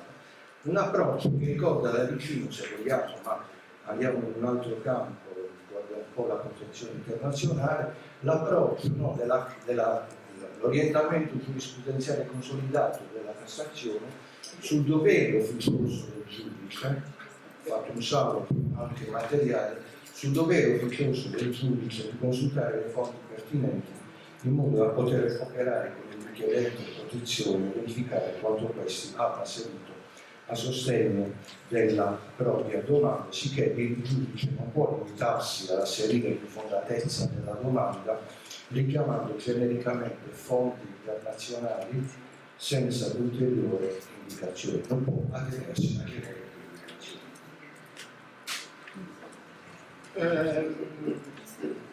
Here he was mentioning, in particular for what concern, let's say what can be done to fight against or to resist to remission repatriation decisions. It may be to force national authorities to their duty to take actively informations on the countries of destination, on the country of destination, the country to which the individual is about to be repatriated or readmitted. So each decision must be grounded on detailed information, not just on not just by making reference to the general situation in that country, but the judge or the authority responsible for taking the repatriation or remission decision as a duty, a specific duty, to take informations on the situation in that country. I would add, if you don't mind, also in relation with the personal situation of the individual. Okay, so what repatriating that individual in that country in concrete means? Questo è il quadro. Io penso che mutatis mutandis, alcune delle considerazioni che possono svolgersi, se accetto, possono essere trasfuse e utilizzate rispetto ad alcuni profili della riforma. Allora, vediamo l'aspetto che tutti interessano, quello della riforma. No, l'hai detto nella presentazione, nell'introduzione, di Rolinco, nella presentazione. Ora, vado solo a due norme, quelle sulle frontiere interne, alcuni pochi aspetti sulla riforma delle frontiere interne, determinati dalla necessità di adottare misure alternative, lasciare stare la parte della salute, eccetera, misure alternative, mitigatrici, la limitazione dei movimenti non autorizzati di migranti, cioè gli obiettivi da perseguire su questa riforma. Ora, l'articolo 23 dice che il controllo alle frontiere interne non pregiudica, l'articolo 23 della proposta, non pregiudica l'esercizio delle competenze di polizia e di altri pubblici poteri, rinviamo per espressione, per interpretazione, se no qui facciamo notte, come si suol dire, devo necessariamente sorvolare, da parte delle autorità competenti degli Stati membri, dei rispettivi territori, comprese le zone. Qui forse l'interpretazione di zona può essere fatta, può essere risolto in base alla considerazione che dice comprese le zone di frontiere interne in forza della legislazione nazionale, essendo rinviare alla legislazione nazionale per capire qual è la zona dove si possa fare questo controllo. E tutto questo si può fare nella misura in cui l'esercizio dei poteri non sia di effetto equivalente alle modifiche di frontiere. Dopodiché abbiamo le regole, mi soffermo solo su alcuni aspetti. L'esercizio dei poteri dell'autorità competente non è considerato equivalente, due punti, nei seguenti casi, io mi soffermo su alcuni. Si basano su informazioni e l'esperienza generale dell'autorità competente quando è possibile in margine per la pubblica sicurezza e l'ordine pubblico. Ora, che vuol dire, come va intesa questa espressione? Nella slide della professoressa Cornelis c'erano dei riferimenti a questo profilo. Ora, a me sembra che, salvando comunque quei riferimenti, si potrebbe risalire e riprendere la portata di questa espressione al caso Status Secretaris Ban Justitia nel Fehligkeit, spero che è il collegamento ancora con I hope my pronunciation is correct, è olandese, in cui è in gioco l'interpretazione del codice frontiere interne. La Corte parte del concetto di limite all'ordine pubblico, alla pubblica sicurezza della libera circolazione. Però è ovvio, lì abbiamo poi funzione coerente l'esercizio della libertà, non ha nulla a che vedere con quello di cui stiamo parlando noi. Non si tratta qui di limite alla circolazione. E quindi la Corte, pur muovendo la propria giurisprudenza in materia di libera circolazione, ha ricollegato agli interessi degli Stati membri la potenzialità della minaccia all'ordine pubblico e la portata di questo intesa alla luce dell'esigenza di controllo di mobilità degli stranieri da parte degli Stati, controllo che quindi non ha lo stesso contenuto e ampiezza del settore della libera circolazione delle persone. Complicatissimo. E in italiano. Questo è il quadro, io mi sto soffermando sulla portata di questa espressione. Una possibile indicazione del significato io la traggo da quella sentenza che ci occupava di quell'espressione del codice frontiere Schengen. Okay. Now, coming to the proposal for amending the Schengen borders code, Professor Celamare started by considering the implications of the proposed new version of the Article 23, which is an article where a mention is done on the powers member states still retain to exercise their public order prerogatives, let's say, okay, in their territory and near frontier zones. How to define frontier zones, internal frontier zones? This is a huge question. We don't have time here to discuss this. This is not precisely defined in the proposal, but the idea is that, again, the problem is that the exercise of public order prerogatives may impact on the freedom of movement. So the idea is that member states can exercise those prerogatives as long as the exercise of these prerogatives is not equivalent or cannot be considered as equivalent to reinstating border control, internal border controls. And then there are a list of situations in which, let's say, there is a presumption that the exercise of those power is legitimate. Professor Gianamaro was just mentioning probably the most problematic of those clauses, which is the reference to situations in which the public order and internal policy, if I do remember correctly, are threatened. So what does it mean that public order and internal policies are threatened? This, again, is a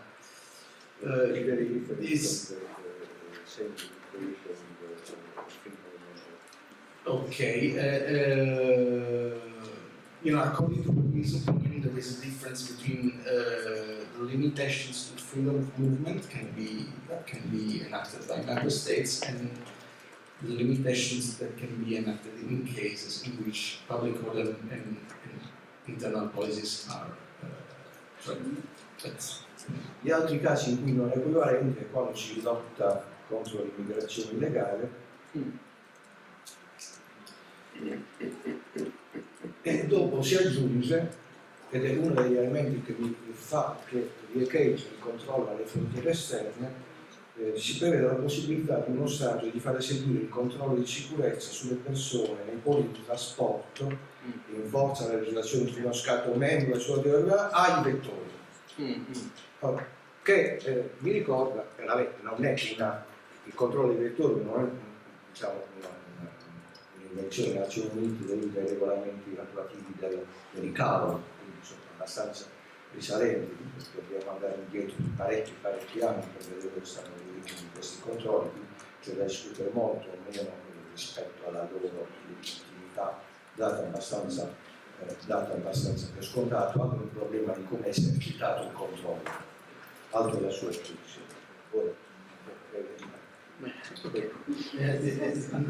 Another relevant issue is the role that the proposal envisages for carriers.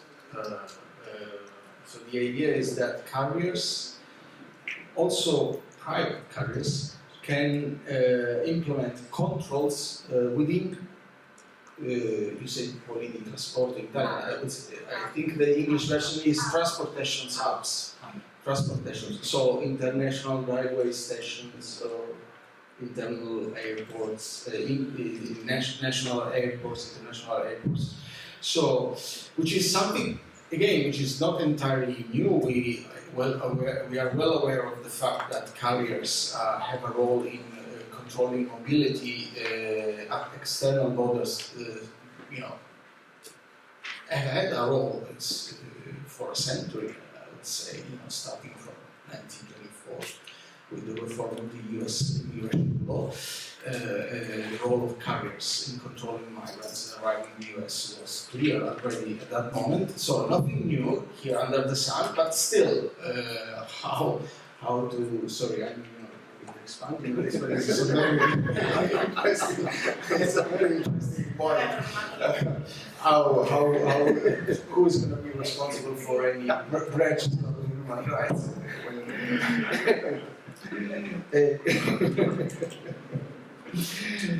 Ora, l'articolo salto, vado all'articolo successivo, il 23 bis della proposta, che parla di trasferimenti, della procedura di trasferimenti. Vale dice che è stabilita la procedura di trasferimento di cittadini di paesi terzi, su soggiorno regolare, in zone di frontiera, eccetera, quindi appunto detto, ove ricorrono le condizioni. E tra le condizioni è fermato la persona durante il controllo effettuato dall'autorità competente in un quadro di cooperazione bilaterale che può comprendere pattugliamenti congiunti di polizia. Questo mi fa pensare a una ricezione della prassi esistente. Parlo di Italia e Slovenia, parlo di Italia e Francia, l'accordo attuativo degli accordi, cioè il protocollo attuativo degli accordi di Samoa, ancora abbastanza noto, no? E poi la prassi delle direttive utilizzate con l'accordo con la Slovenia.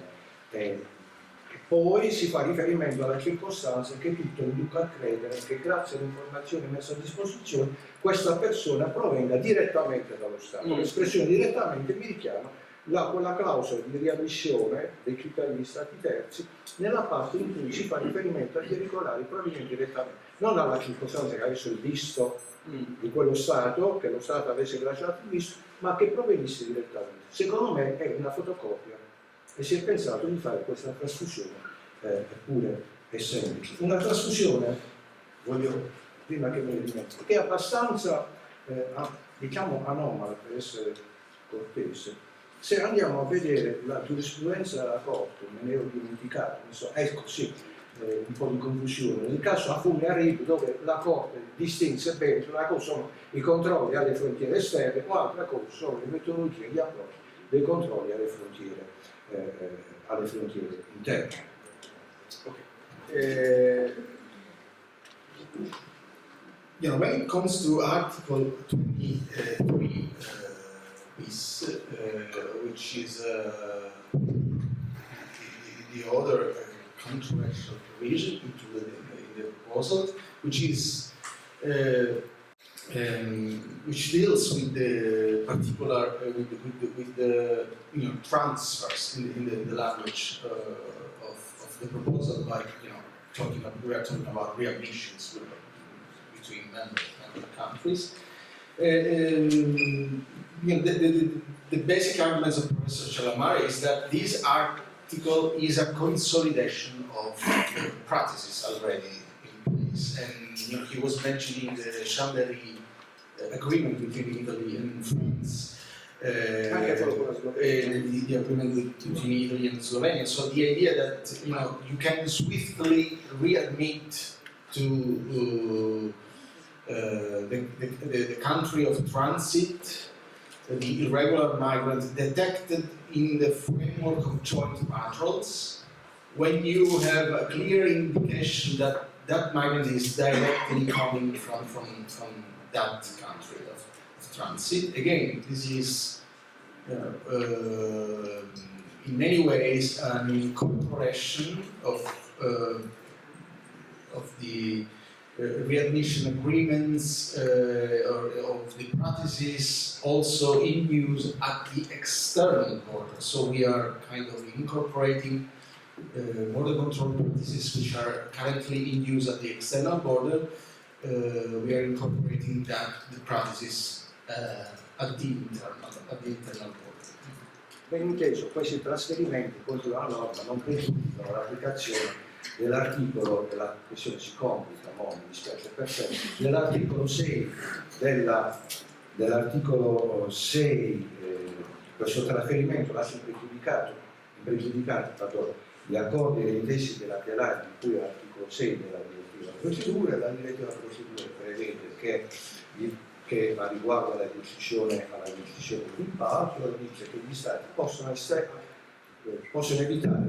astenersi dall'adottare una decisione di rimpatrio nei confronti del cittadino della terza il cui soggiorno nel territorio è regolare qualora sia ripreso da un altro Stato in virtù degli accordi o intesi bilaterali vigenti a quella data di vigenza, nonché la stessa proposta reca una trasformazione, stessa proposta di riforma del codice reca a sua volta in un allegato una proposta di revisione dell'articolo 6 della direttiva procedure, ed è un modo subito per, insieme ad altri atti, di trasformare la direttiva procedure, la direttiva rimpatrio, scusatemi, sono io che mi sto provando. Della direttiva rimpatrio, volevo dire, abbiamo altri esempi di altri atti che recano delle norme subdole che cercano di trasformare la direttiva rimpatri, che non è stato possibile ancora pendente, no? Lo sappiamo, la proposta di revisione sta lì. Ora, la norma nuova dice che possono astenersi dalla norma che dovrebbe essere adottata dall'emettere una decisione di rimpatrio qualora il cittadino in questione sia stato ripreso conformemente alla procedura di cui all'articolo 23 bis. Il che vuol dire che gli Stati possono fare in buona sostanza ciò che vogliono. È una à la carte. No, è un respingimento alla carte, che può essere informale, può essere veloce, si farà riferimento poi alle 24 ore entro il quale c'è la possibilità, no? La persona dovrebbe essere respinta. That was very technical.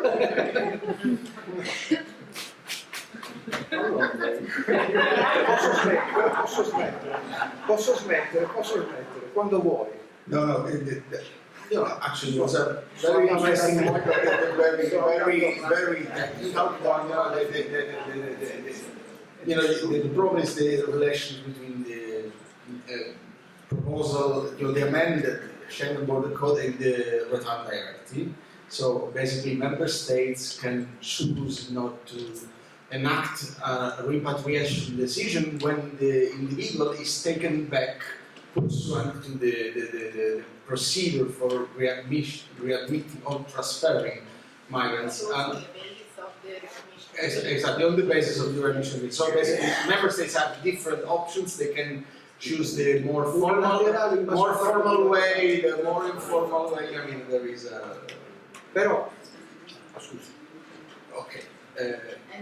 Dimmi tu, straight to the point. Sì, andiamo. Allora, sì, c'è altro da poter dire sul trasferimento, del fatto che non abbia un effetto sospensivo, che la decisione di trasferimento non ha effetto sospensivo. Insomma, abbiamo respingimenti legalizzati, se dovesse essere inteso così, però ecco, qui entra in gioco necessariamente il richiamo all'articolo 6 del Trattato dell'Unione Europea. Allora, che si tratti di quale che sia l'azione, in quale luogo, quale che sia la situazione in cui questa opera, che si tratti di trasferimento in zona, che si tratti di la prassi tedesca e il finto, no? Come lo richiamava Cornelis, il finto non ingresso. Dal punto di vista del diritto internazionale nulla cambia, sono quelle le norme che si applicano e vengono in gioco in principi le norme proprie della Convenzione Europea dei diritti dell'uomo, oppure richiamate attraverso la Carta dei diritti individuali. Carta dei diritti individuali che opera rispetto agli accordi bilaterali degli Stati, perché gli accordi bilaterali degli Stati non sono ripresi autonomamente dagli Stati, ma sono ripresi in un atto dell'Unione che chiede agli Stati di applicare accordi bilaterali. Ciò che viene in gioco è l'atto dell'Unione, non l'accordo bilaterale, quindi entra in gioco la Carta dei diritti individuali anche ove operano gli accordi bilaterali degli Stati. Avevo altro da dire, vi ringrazio, mi dispiace per lui.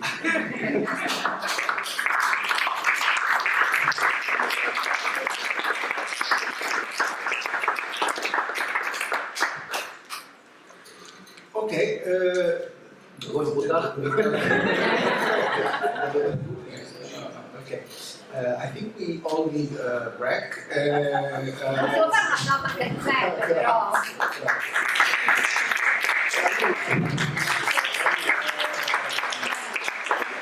C'è una lotta tra Google Translator e Campesi Translator. There is a coffee break just right here. It's open to all. We'll be back in 15 minutes. Okay?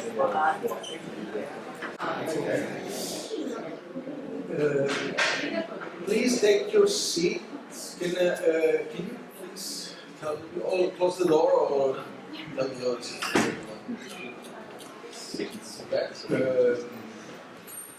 We start with the second part of this first session. We now move from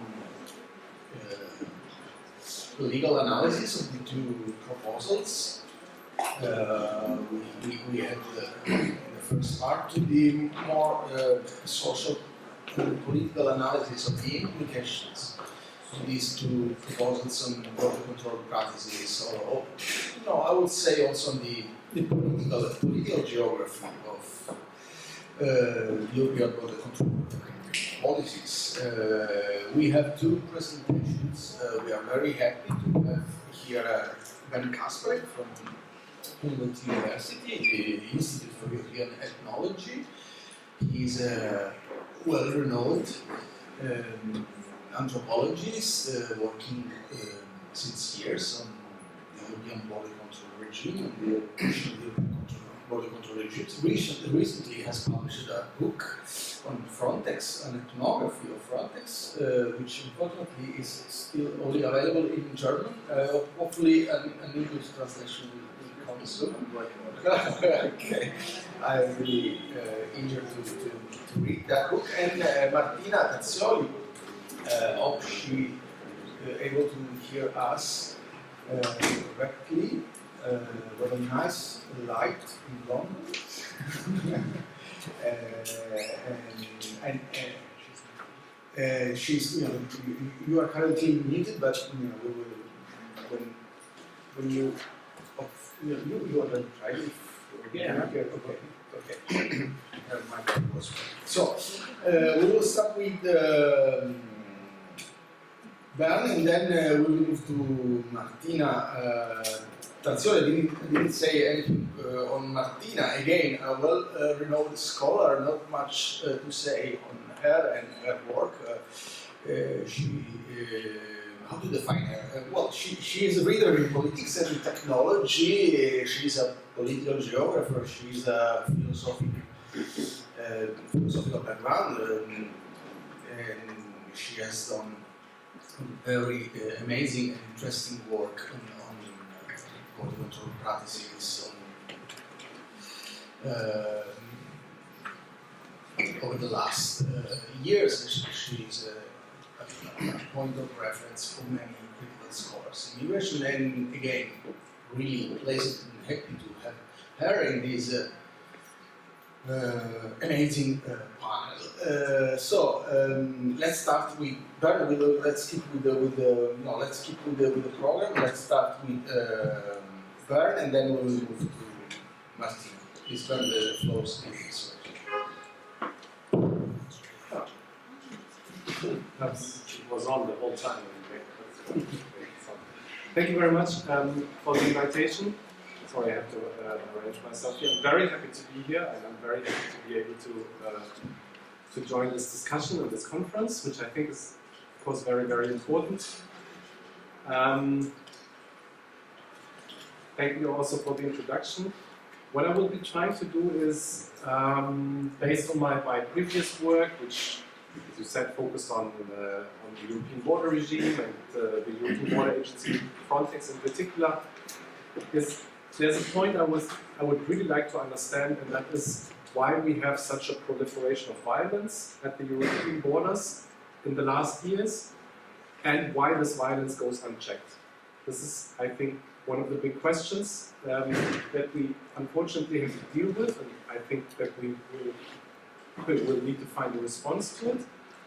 And my proposal, or how I would approach it, is I was thinking that this is representative of, let's say, a struggle or a conflict between the different political levels in the European Union. This is perhaps not the most ingenious argument, but I would like to flesh it out a little bit, because I think the argument will be that we, at least in the area of border and migration policies, we might have reached the peak Europeanization, and that the member states that have for many, many decades handed over competences, sometimes reluctantly, sometimes more willingly, to Brussels and to the European Union, are in some way trying to get it back. I think this is also how I understood the presentation before me, that there is something happening, that member states are trying to break out of the corset, out of the framework that the European border and migration legislation has established since the Treaty of Amsterdam. And I think this is a very familiar trope.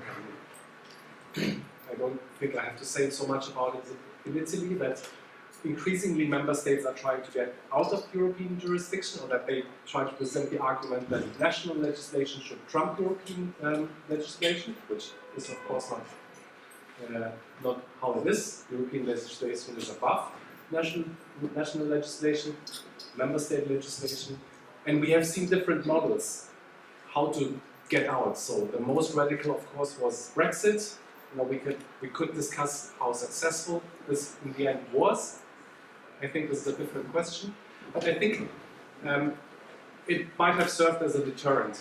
And there is a new right-wing project in the European Union that is trying to transform the European Union and the order of the European Union and the legislative order. And I think this is very clearly visible in the field of migration and border policies, because they are so iconic for the right. They are so important to mobilize for the right. And I think this is what is playing out over the last years, more precisely since 2015. So this would be, in all brevity, my argument. And so I would say all these, when you think about it, that suddenly the provisions of the Schengen Border Code, I think, perhaps in legal scholars have discussed this, but I can say that at least in the larger field of migration and border studies, the Schengen Border Code is usually not discussed or its reforms, because it's considered like highly technical or like an arcane field. I remember it was a very similar feeling in the 2000s when people started discussing Dublin and the Dublin rules, and people were also thinking, but this is very, very technical, you know, why? How does this correspond with the migration and the asylum reality within Europe? But I think the fact that this technical legislation becomes a bone of contention and is fought over is precisely indicative over the struggle that is being carried out at the moment over who can dictate how migration is being governed, is being controlled, is being stopped in Europe. And that member states are increasingly trying to carve out larger and larger niches, like we heard before, in terms of readmission within Europe, but I think it also applies to the external borders of the European Union. So what I will do, because I will try to be not too long in this little trip, what I would like to return a little bit into the 1970s. You might be wondering why. Because I want to make the argument, this is not just about migration, this is not just about refugees coming to the European Union. I would make the argument that at the core, this is about the European project.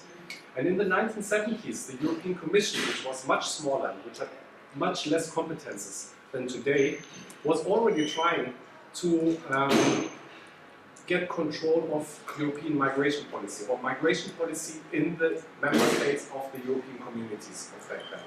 And the argument was, in a way, really ingenious. That they said, because we have, through the treaties of Rome, the obligation to create a single market, we also have the obligation to abolish internal border controls. If we have the obligation to abolish internal border controls in order to really create a single market, that can only mean that we need to harmonize migration law, national migration law, in the member states of the European communities. So that was the argument that since the year 1970, the European Commission was putting forward in order to achieve a European migration and border policy. Of course, and as we all know, this kind of latent power grab by the European Commission was rejected by the member states, who said, single market, okay, migration policy, under no way are we handing over these competences to the Commission and to the European Union. And this is basically a policy push that ended in 1985, when the Commission published its white book on the completion of the single market, where again the Commission made exactly this argument. But the interesting thing about this white book is that on the day that it was published, that was also the day that Schengen I, the first Schengen agreement, was signed in Schengen, the little village in Luxembourg, which has become so iconic and which is represented in airports and other places in Europe these days. So what I'm trying to say with this little historical anecdote is that there were different trajectories within the European Union or within the European project to get to a European migration and border policy. So of course, the push of the Commission was not successful. We also know that the intergovernmental phase, which was inaugurated by Maastricht, was also largely a failure. And what worked, as we know, is the Schengen agreements, which were signed in 1985 as a kind of memorandum of understanding, I always like to call it, like we are going to do this. And then 1990, the Schengen Implementing Convention, or Schengen II, which created all the extra technicalities how internal border controls could be abolished in the Schengen area. And then it took another 5 years until 1995 that in the participating countries the internal border controls actually fell. But of course, the important part was that in the process which had been inaugurated in Maastricht, the so-called third pillar, the attempt to create a Europeanized justice and home affairs, which included a strong migration and border policy element, had failed already by 1997, 1998. And the proposal then was, why don't we just take what is obviously working successfully, why do we not just incorporate the Schengen agreements into the European, into the EU acquis, and kind of, get a justice and home affairs field, at least in migration and border policies, kind of on the cheap, without having long policy processes or something like this. So I think many people are familiar with this with this history. For me, the important point is that to look at what was the role of the Commission in this history, because the Commission, like the Parliament and like the European Court of Justice, were excluded first from the third pillar, and then in the 5 years after the entering into force of Amsterdam, also from this now communitarized border and migration policy. But, and this is, if you look at the creation of the European Border Agency Frontex, you can see that the intergovernmental mode of trying to create something like a European border policy largely failed. I will not go into the details. It's an interesting story of pilot projects and centers of excellence and technical centers and centers of air and land borders that were created all around Europe. But the important point is that they failed. The Council of the European Union was not able to give the kind of operative guidance to a European border policy and practice that was necessary. And this is the moment when the Commission stepped up more precisely at the summit of Thessaloniki in 2003, when the European Council tasked the Commission with coming up with an alternative plan how European migration border management could be organized. And the important point for me is that if you look at the underlying rationalities that come together at this point, you see that you have the old Schengen apparatus, which had been working since 1993, with its police and securitarian logic of policing the borders and largely migration, encounters the Commission, which has a very kind of technocratic outlook on the idea of how European border management should be created. So it's really two very, very different understandings of what the border should do, right? So one is the police angle. The police sees crime at the border and sees organized crime and networks of crime that need to be prosecuted or kind of identified and then prosecuted. The European Commission had a very different argument what needed to happen at the border.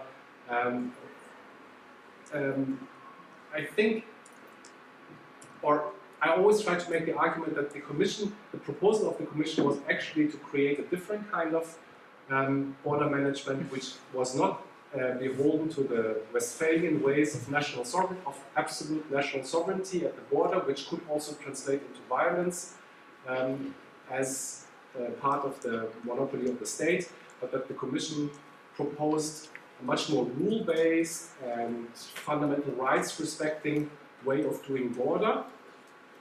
This is the point where I always have to say, I'm not saying that the European Commission policy is so much more fundamental rights respecting. I do take the claim very, very serious, but and I think this is what border studies of the last 10, 15, 20 years has shown, is that we saw a displacement of violence into databases, in externalization, in surveillance. So there's a strong investment into technology. There's a strong investment in technology like border surveillance or technology like risk analysis, which suddenly becomes important in the early 2000s. And I always read the proposal or the promise of the European Commission in doing this kind of European border management in saying we can use technology to make sure that less people arrive at the border. Then at the border we have a law-based approach to border management. We can respect the fundamental rights, and it will still work out because we have implemented all these additional steps which act long before the border. So this is everything that we have seen in externalization, in carrier sanctions, in the 4-tier border access model, which kind of pushes the border outwards and says it is the job of border and migration management to act on migration along the routes of migration, not just at the intersection of the routes and the borders of the European Union. I think this is the promise of the European Commission. It goes hand in hand with the neoliberal paradigm of migration management, not control, but really management, in the sense that the Commission is much more open to migration because the Commission kind of argues demographically or economically how important migration is. I would not say that there's a humanitarian component, for example, in there, or a fundamental understanding that migration is something which is shaping the societies of the 21st century and before, but particularly the 21st century. I think it's a very kind of technocratic and economistic argument that the Commission is putting forward, but I think it is really important to say that on this kind of understanding of migration and how Europe should be dealing with migration, a different kind of border management policy was implemented. And that is a long way to establish this. So this is why only in 2006 we get, I would say, the consolidation, and in that there is, for the first time, a formal definition of what is integrated border management in the European Union. And also in 2006, only in 2006, we get the Schengen Border Code. That is the collection of all the little rules and procedures that the Schengen apparatus had created since 1993, finally consolidated into one legislative document that can be consulted, and that was changed afterwards many times. But anyway, this is 2006, I would say, and this is the decade where the European Union is really still dreaming of the fact that there will be very little migration to the European, especially forced migration to the European Union. It will be able to implement some point-based system, like classical migration management, as you can read it in the books. The problem, I think, starts in 2010 and 2011. I think you can quote the rising numbers of people crossing the Evros border between Turkey and Greece. We see the first deployment of the emergency mechanism of the European Border Agency Frontex. We have MSS judgment, which really creates an obstacle for Dublin. We have the PRC judgment, which I think really creates an obstacle to a specific kind of bordering practice. And of course, we have the Arab Spring, the democratic revolutions in North Africa, which soon spread at least to Spain and Greece in a way that let at least the Mediterranean border regime disintegrate in many ways. And if you read the Commission communications of those years, you can feel that the Commission understands that something is happening and the European Union might not be equipped. There is a famous communication in 2010 or 2011, the communication on migration, where the Commission is making this argument. But the really interesting part to me is that the Commission says, okay, migration, we cannot do much about it, right? It's happening. People are coming, there are wars happening, or there are millions of other reasons why people are on the move. There's not much we can do about it. What we can do something about is be prepared, be ready. And here the Commission says we really have a big problem because the member states are not doing what they're supposed to do, right? So the Commission makes this reference. So we have created legislation, right? We have the Common European Asylum System. The Commission says we have created we have put aside a lot of money, right? The external border funds, all the refugee, the asylum funds that were created. But yes, the member states like to take this money, but apart from that, they do nothing with it. Also, we have organized a lot of expertise for the member states. We have created a border agency, Frontex. We have created the European Asylum Support Office.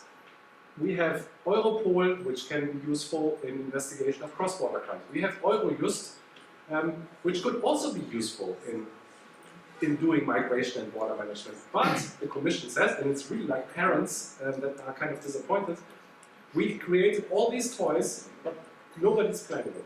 Right? This is kind of the argument that the European Commission is putting forward. And now I think we had already mentioned the hotspots before, right? And I think it's not a coincidence that it's exactly those 4 agencies that are then mobilized in the hotspot approach 5 years later. Because the European Commission, and also this we have heard in the first presentation, now you need a legitimation how to push for stronger European competences, right? And the European Commission will never be the European government, or unless we have something like the United States of Europe, the United States of Europe.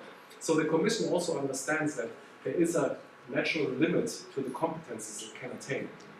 So there are feasibility studies from the European Commission where there is a very fine technical argument that says, okay, it's not about transferring competences, taking them away from the member states, but crisis. If there is a crisis, and I think this is exactly why it was so good to have the bunny and the rabbit before, if there's a crisis, we can make an argument for a temporary and regionally limited transfer of competences to the European Union.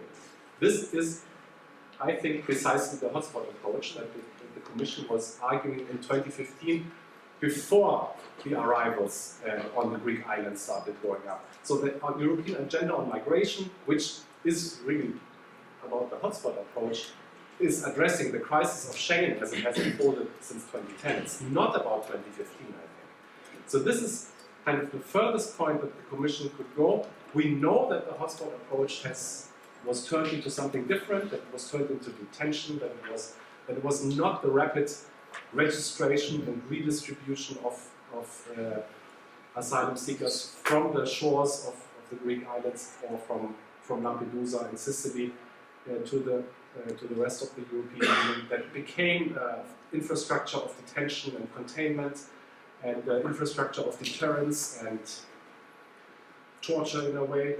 But I would say this is already indicative that the power and the argument of the Commission was waning in 2015. And if we can kind of draw a very quick trajectory from 2015, and also this was mentioned before, no, this was not mentioned before, but I think this is very clear. All the reforms of the common European asylum system, 2016, 2019, the new pact on asylum and migration, they are not moving forward. What has been moving forward is we have two new regulations on Frontex, which has massively expanded the mandate and the budget and the competences of the agency. Huh? Sorry? And the asylum agency, yes. Yes. So that, and I think something that has been, which should be mentioned more. Of course, we have all the regulations that mandate interoperability between the different databases of the visa, which creates, I think, a completely different digital border regime. This is something else I think we should talk about, but I would leave this aside now. My argument would, however, be that in 2015, the promise of the European Commission as a kind of a representative of this European way of doing border management, of the European way of doing migration management, has basically failed, right? Nobody is convinced that everything that the Commission has proposed with the creation of Eurosur and the registration centers and you name it, was in any way successful in managing migration in 2015 and 2016. So I think this is the moment where we see member states trying to return to older paradigms of, and I would, perhaps it's not border management anymore, because I would like to retain the management term for this kind of neoliberal understanding. But we see a return to older sovereign ways of doing border. I don't think I need to bring all the examples, but we have seen what happened in Ceuta and Melilla over the last years, and in Ceuta particularly in this year. We have all the pushbacks in Greece that have been going on for many, many years, but that have intensified recently.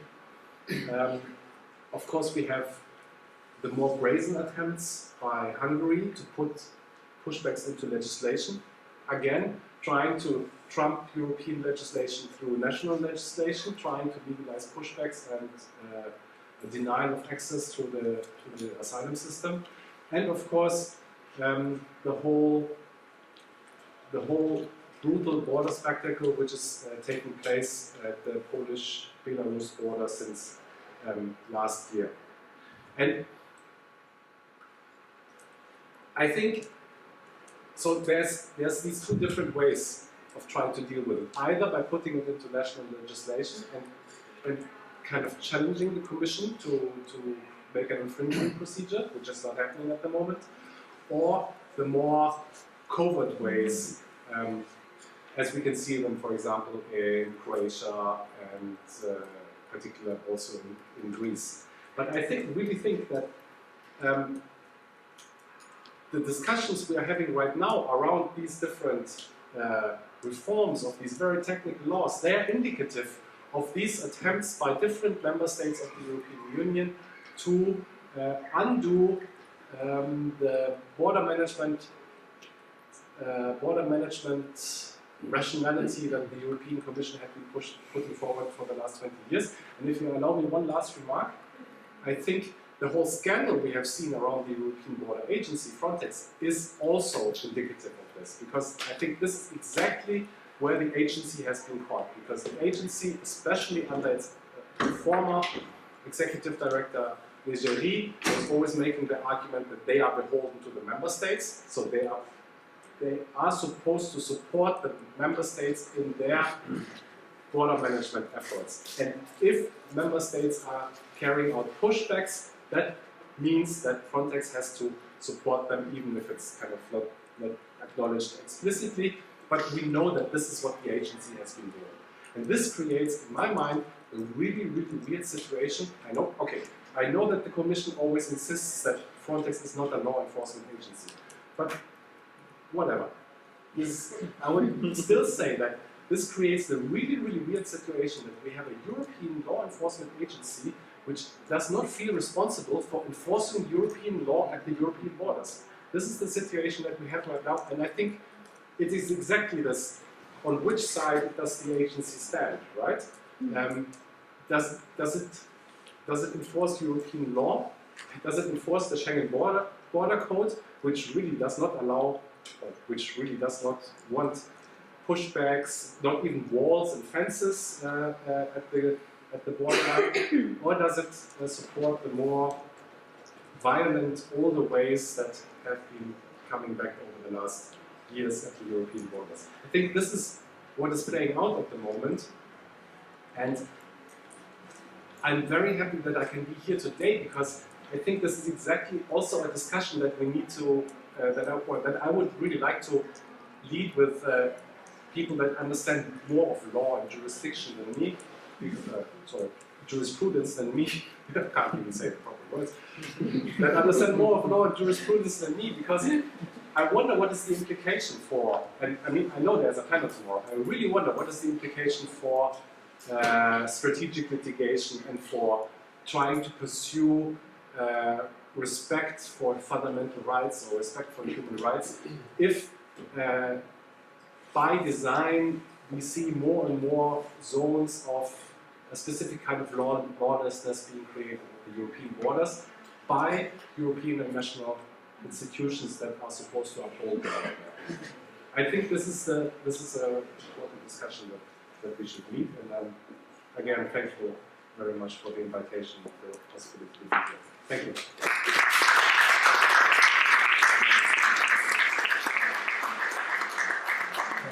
Thank you, and I would love to say, I have the intention to make some comments here, but I will refrain from this and give immediately the floor to Martina. I think you should unmute your microphone. Okay, try to speak, Martina. Thank you. Thank you, Giuseppe. Can you hear me? Yes, we can. Okay, great. Yeah, Yeah, so I changed the title of my presentation. As Giuseppe knows, I will focus mainly on Greece. So the title is "The Automated Gate Let Me Go Out, But I Feel in Prison, Rethinking Control Over Refugees Through and Beyond Technological Disruptions." So I decided to provide like this insight on the Greek context, and one of the reasons is because it's where I'm conducting part of my fieldwork, but it's also in line with what Bernd just said about this trend going on a European level, where there are like many member states who try to dodge in a very blatant way, European regulation, and there is at least apparently, like a way of like going back, right, to a quite recent past in the Greek case. So in Greece, since just to provide like a very general overview, since November last year, asylum seekers on the mainland can lodge an asylum application only at the police station, with the risk of being detained and in case also deported. While on the island, they are obliged to lodge asylum application in the so-called hotspot that have been turned now into closed access camps. So And what I'm interested to discuss with you today are the transformation going on in some of these camps in light of the EU funds to open these new closed access centers on the Greek islands. And as I will explain in part in the mainland as well, there are camps in the mainland that in an unofficial way are about to be transformed into hotspots. And as part of this transformation, there is also this narrative of like a EU narrative and Greek narrative of this about this high-tech solution in the camp. So for me, the point is, how do we rethink a critique of camps and of bordering mechanism in light of this narrative and in light also in part of this, of course, reality. So in 2020, the European Commission founded closed refugee camps on the Greek island of Samos, Leros, Kos, Lesbos, and Chios, so where the hotspots are located. So these new sites of migration containment have been presented as high-tech camps that will make possible to keep track of refugees and at the same time to make refugees safer. So this is the twofold discourse that has been officially made on a European level.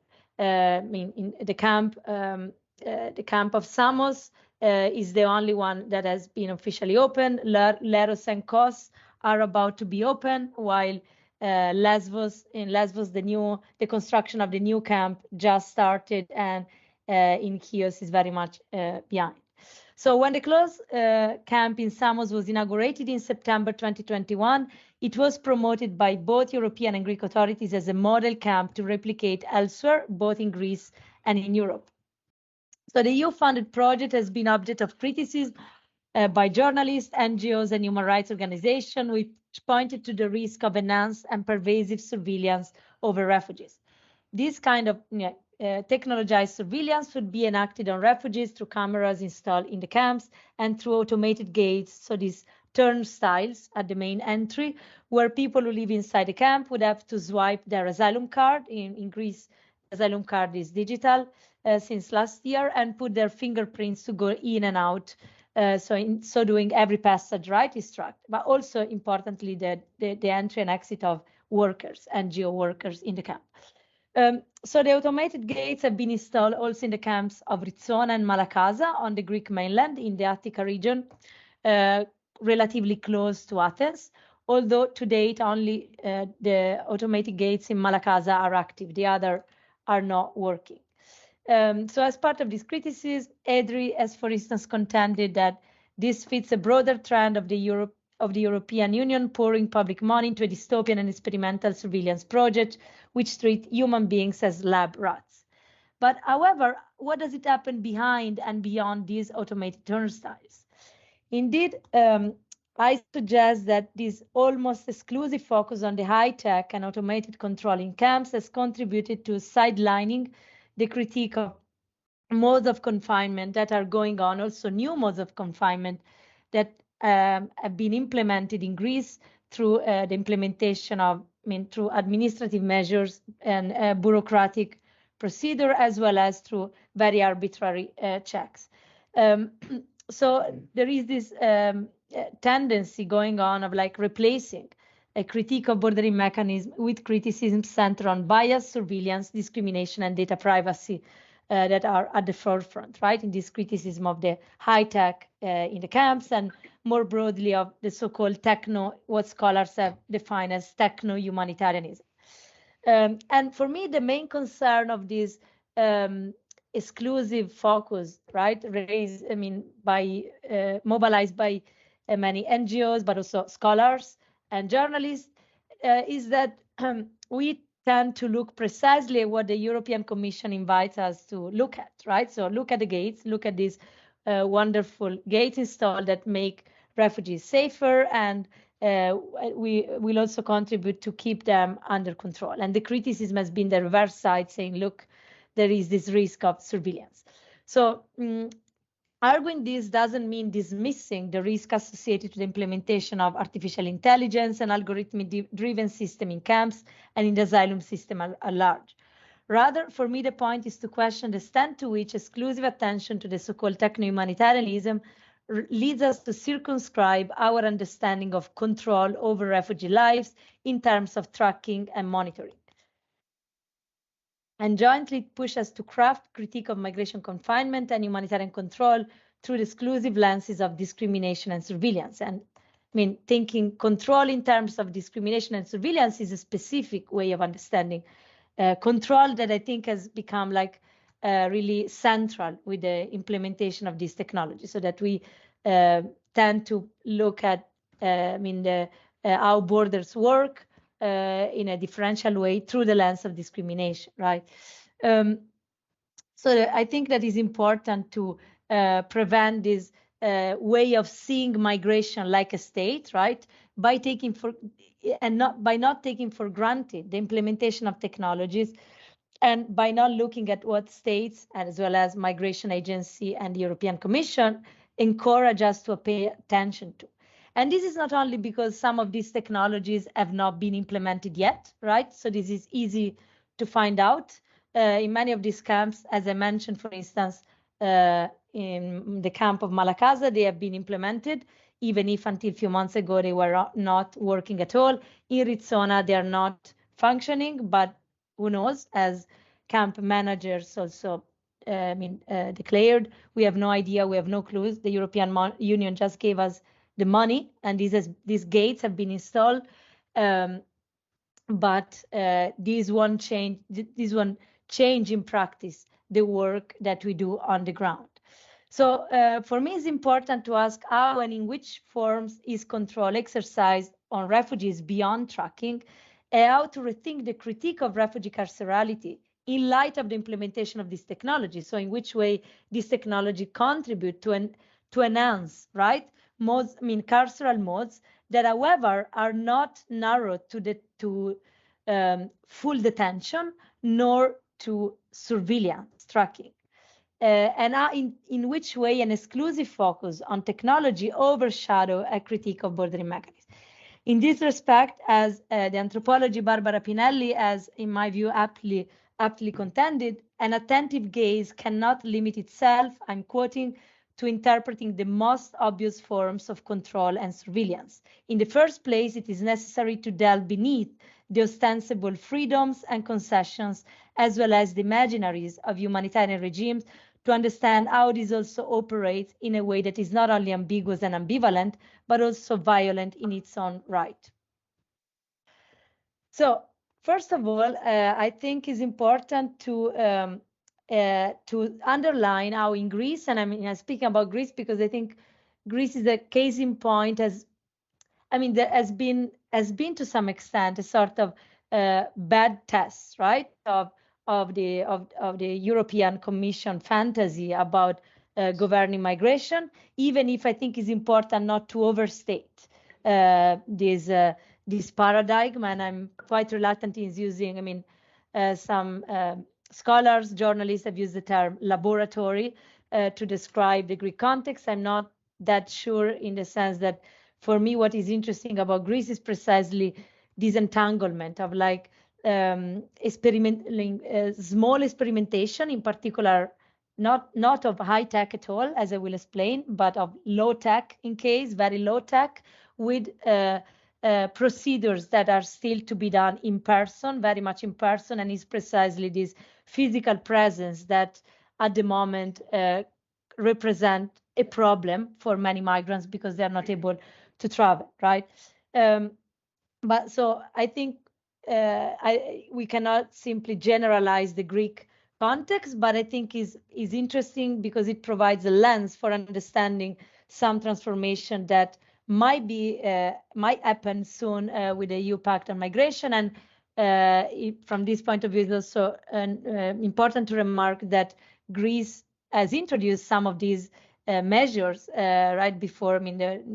Like the fiction of non-entry was mentioned. This is definitely one of these. So to highlight what are the implications. So first of all, in Greece, it's important to highlight that surveillance and control are not exercised only through physical restriction and coercion, nor are they narrow to tracking and monitoring at a distance. To be honest, there is actually the tendency on the part of Greek authorities, in particular the local authorities and the people who are in charge of managing the camp, to be quite, I mean, in a very like let's say on the sly, right? To be in a sort of like opposition, silent opposition to the measure imposed by the European Union. So they clearly say, in particular on the island, we have no interest in keeping track of refugees. Actually, the problem is the opposite, that they don't know how to get rid of them. Because with the new law, I mean the law that established, that defines that Turkey is a safe country for migrants nationals coming from Bangladesh, Somalia, Pakistan, Syria, and Afghanistan, there has been like an increase of like rates of rejection, right? A number of people with asylum application have been denied. In particular, yeah, at the moment there is a problem with the Somali. So there is like an increase in number of people from Somalia who travel to Turkey by plane and then come to go to Greece via Turkey. So this has reached almost like 98-99% of preventive denials, right? Whose application have been rejected because they've been considered non-eligible for the asylum procedure because of this new law. The problem is that these people who have been, let's say, preventively illegalized remain on the island, right? Because they don't know where to go, but also because they are not allowed to travel formally because of mobility restriction implemented during the, as a result of the EU-Turkey deal. So what Greek authorities on the sly try to do is to let them go with very unofficial stamps on the result, on the paper that declares that they have been denied, and through these they can travel to the mainland and then remain with no paper in Athens and try to reach Italy or to work along the Balkan route, as you know. So there is this hidden policies of like dealing with the rejected that is in this moment the elephant in the room of this measure imposed by the European Union. Second, I think is key to attend the relationship between the visible presence of tracking system in camps, actual mobility restriction, and refugees' perception of unsafety. So this doesn't mean assuming straightforward connection between the presence of technologies and perception of unsafety, or reversibly, perception of being safer inside the camp. To the contrary, is a question of analyzing the ambivalent perception of unsafety play out through the entanglements of mobility restriction and visible tracking and monitoring technology. So what I mean by that is that it doesn't matter to some extent if some of these gates, right, or cameras work or not, but it's quite remarkable how the very presence of, the fact that this technology has been installed, even if they don't work, have contributed to this like perception of unsafety that refugees have, right, in the camp. Perception of unsafety related to the fact that they feel to be in a prison, even if, in comparison to last year, most of the mobility restrictions have been lifted. The mobility restrictions that were in place during COVID-19 and that remain in place for quite a long time. Some of these are still in place, and there are still curfews in most of the camps. And in particular, the entry-exit from the camp is subjected to arbitrary approval to some extent by the police. And the implementation of technology has not really changed this arbitrariness, right? And this, I think, is important not to challenge the discourse of like technology to streamline entry-exit from the camp, but also, the criticisms to be raised cannot be, okay, in this way, even surveillance is streamlined. Actually, what persists is this arbitrariness and discretionary power on the basis of which people are let go in or not allowed to go out, right? And however, there is this perception of like being more than being watched. This is the point. It's not the perception is not that much to be constantly surveilled or to be like in a panopticon, right? But to be that is impossible to carry on like a sort of like independent or semi-autonomous life, right? Or to carry on to build, to rebuild their own life in this very like prolonged moment of like this waiting time, right? That is still quite long in Greece, even if recently the waiting time has been shortened on the island, because and this is quite interesting how geography plays a key role in Greece in comparison, for instance, to Italy. So how the asylum system works on the island is very different from how it works on the mainland. And among these differences, one is about like time, so that the goal on the islands is to process asylum application, or better, to illegalize people as fast as possible within 25 days upon arrival. Then in many cases, this is not true, also because people still need to spend some time in quarantine inside the camp, right, in a restricted area inside the camp. But this is, in some cases, this 25 days period, is respected, and however, not to the advantage of refugees, because as I said, there is this like quite automated rejection, right? And then after the 25 days, so 25 days is considered a period by which refugees should be identified. They should have like the possibility to apply for asylum, being interviewed, and appeal against the rejection. Then, of course, the problem is when they, after appealing, they need to wait sometimes months and months. So it's not that fast. But the first instance rejection comes quite straightforward. So there is this difference in that concern also the temporality. So technology contribute to this perception of like feeling unsafe, in the sense of not getting any like hold over one's own life, right? So that the life is completely, their life, collective life and individual life in the camp is completely subjected to this arbitrariness.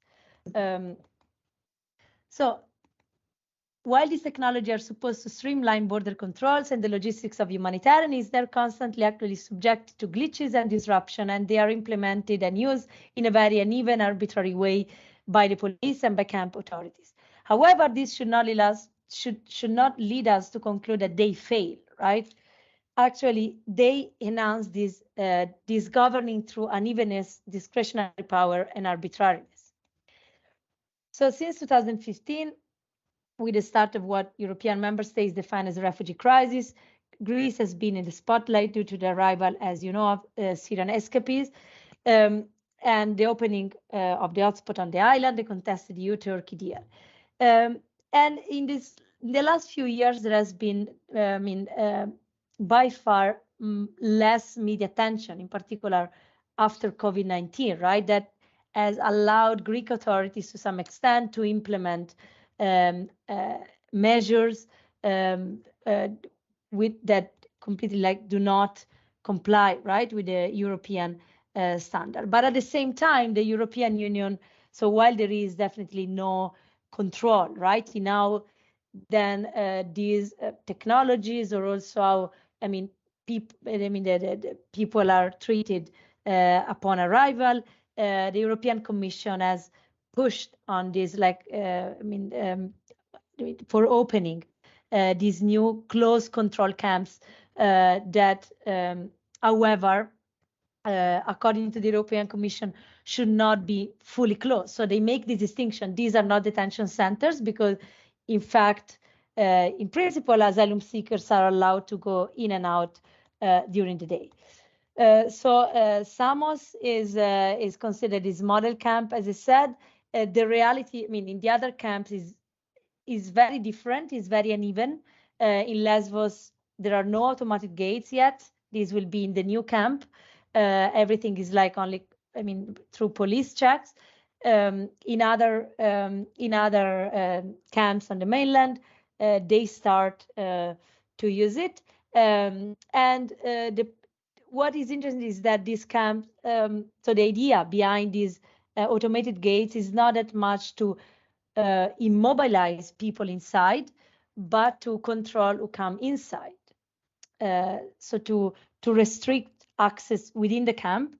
And this might look like paradoxical, but the reason is that in many camps, in particular on the mainland, there was and there is still this phenomenon of what Greek authorities call spontaneous arrivals. So asylum seekers who are not entitled to get an accommodation in a camp and who are homeless would used to go inside camps and to sublet a container from friends or to just stay with them. This is a common phenomenon. So the idea, the rationale behind, the official rationale behind the gates, the automated gates, is to avoid that there are like unwanted presence in the camp. So the technological disruption of asylum that take place on a daily basis in refugee humanitarianism are not side effects, nor are they simply glitches. Rather, this technological disruption underpin the functioning of the asylum procedure. And I think that it's important to situate these technological disruptions, so the fact that many of these technologies are not enforced yet, so they are there, but they don't work, or they work and then if suddenly they stop working, should be situated within with what can be called an economy of induced scarcity. Sorry, I hear my voice. I don't know what happened. So that is basic life support infrastructure. I think there is a problem with the audio because I hear my voice a lot. Infrastructure are often misfunctioning or do not work at all in refugee camps. In other cases, they work through precarious system or are not in place.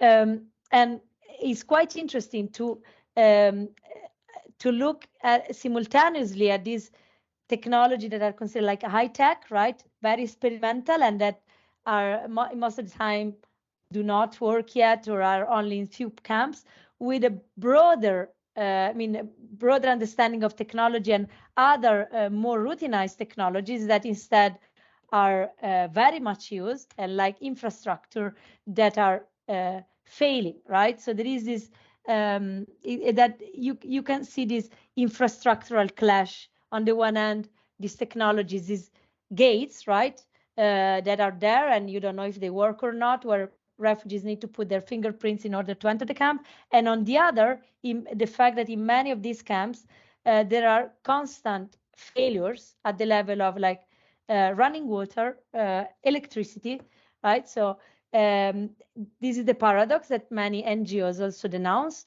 For instance, electricity inside the camp in Lesbos depends on 12 generators, and to date, only 8 of them work. But glitches happen all the time, so the camp often remain without electricity. Plus, in order to save money, after 9 p.m., the authorities sometimes switch electricity off and render the camp even more unsafe for refugees at night. On May 2022, women, men, and children who stayed at the refugee camp in the island of Lesbos have remained, in fact, without electricity for about 2 weeks. Similarly, in the closed camp of Samos, in the high-tech camp promoted by the EU as a high-tech facility, asylum seekers had been left without running water for about 3 weeks in April 2022.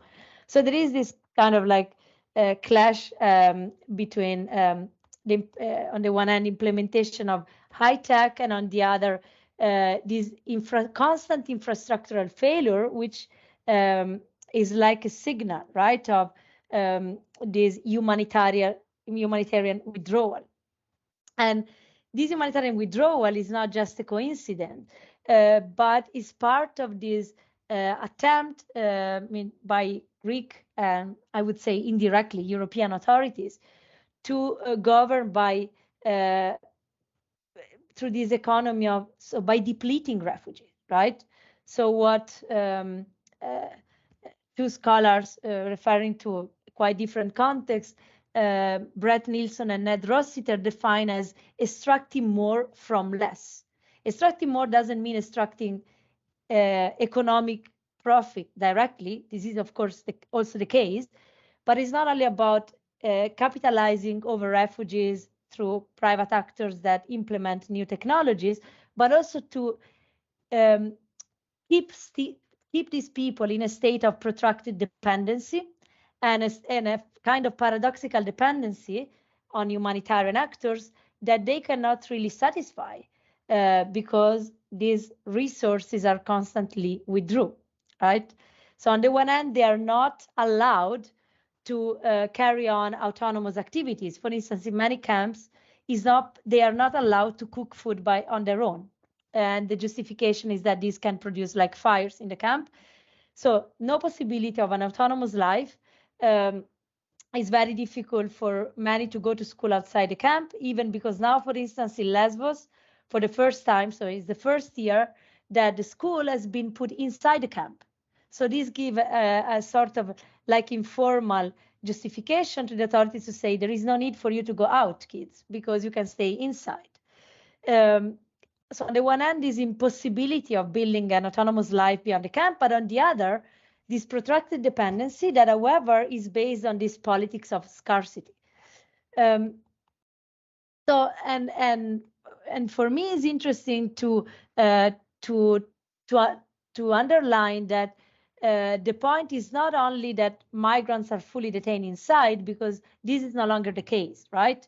There has been luckily a change from this point of view, also because the authorities were scared of possible, of course, uprising and protests in the camp. So there are multiple restrictions, but still they are allowed to go in and out. And however, people feel to be like in a prison when they are inside, but also completely unsafe when they go outside, because they are not used to stay outside. So there is no guarantee that they will be protected, that they will not be exposed to any to racist attacks, because the rationale behind of this camp is more than just fixing them inside the camp, is to create this space set apart from the rest, and to keep them out of sight, right? So everything should be managed inside the camp, and those who go out, when they come back, they are checked by the police that verifies that if they have, like, in principle, like dangerous items to bring in, but also in some cases people are just randomly not allowed to bring in, for instance, food that they buy outside. No? So I think that I mean, I don't know if I have still time, but maybe I can try to conclude. So I think that it's important to analyze further, right? As scholars, lawyers, activists, the mutual entanglements and support between carceral mechanism and technology of control. So which modes of carcerality this technology of control are used for? That is not necessarily detention per se. Of course, some of these sites are a sort of like semi-detention, and this is what also people feel. Formally, they are not detention sites, and in fact, I mean, in particular on the island of Lesbos, I was there last month. People kind of, I mean, can go out without too many restrictions. Okay, and I think this is interesting to what has been said at the beginning of the event about this ambiguity of defining what is detention or not. But there are modes of carcerality that go beyond the spatial restriction per se, and that are enforced also through the presence of this technology by hampering migrants from building autonomous spaces of life, more than by tracking them in a capillary way. Because it is not even, first, it's not possible but also it's not even in the interest of many of these of the authorities, in particular in the Greek context, where there is this internal silent battle against Europe for against the European Union because they don't know how to manage, as I said, in particular the rejected the people who have been denied. So I think that is important to partially shift the focus from surveillance towards mode of control that are exercised by rendering refugees unsafe and by hampering them from building sort of like autonomous life. And it's important for also undoing the growing of a sort of techno hype, right, in migration research. So looking behind and around the automated gate is crucial for not looking at what states and migration agency invite us to focus on. So it's very important to investigate how they work. And I'm happy to say something a bit more, but I think it's important to look at this, investigate these gates, right, as a trope of like a series of technology implemented in camps from a different angle, which is not necessarily surveillance, but for rethinking how control is exercised over lives, even when refugees are not fully detained. Okay, we'll stop here.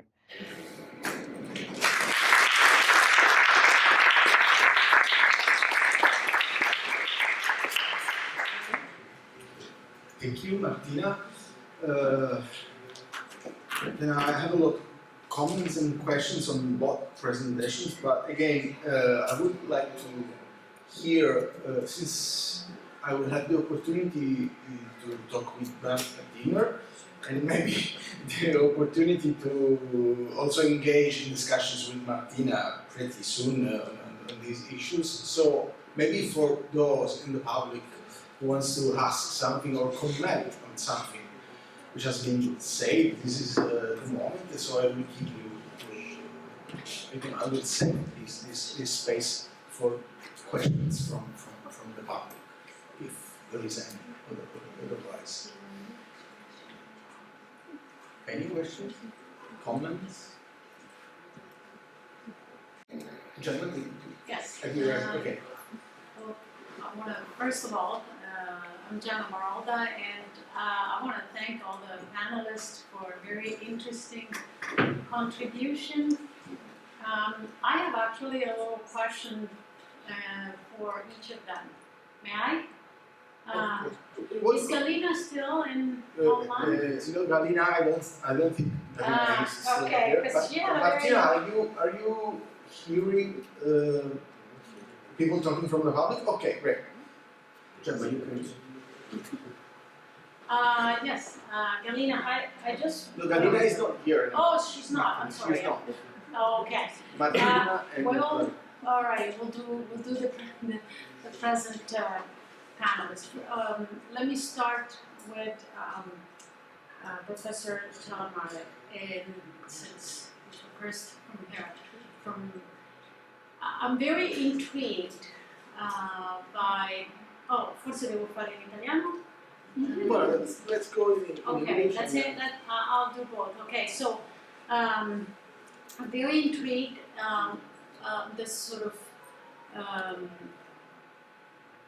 link between the bilateral agreements. It looks like you portrayed a sort of infighting between the states and Brussels as to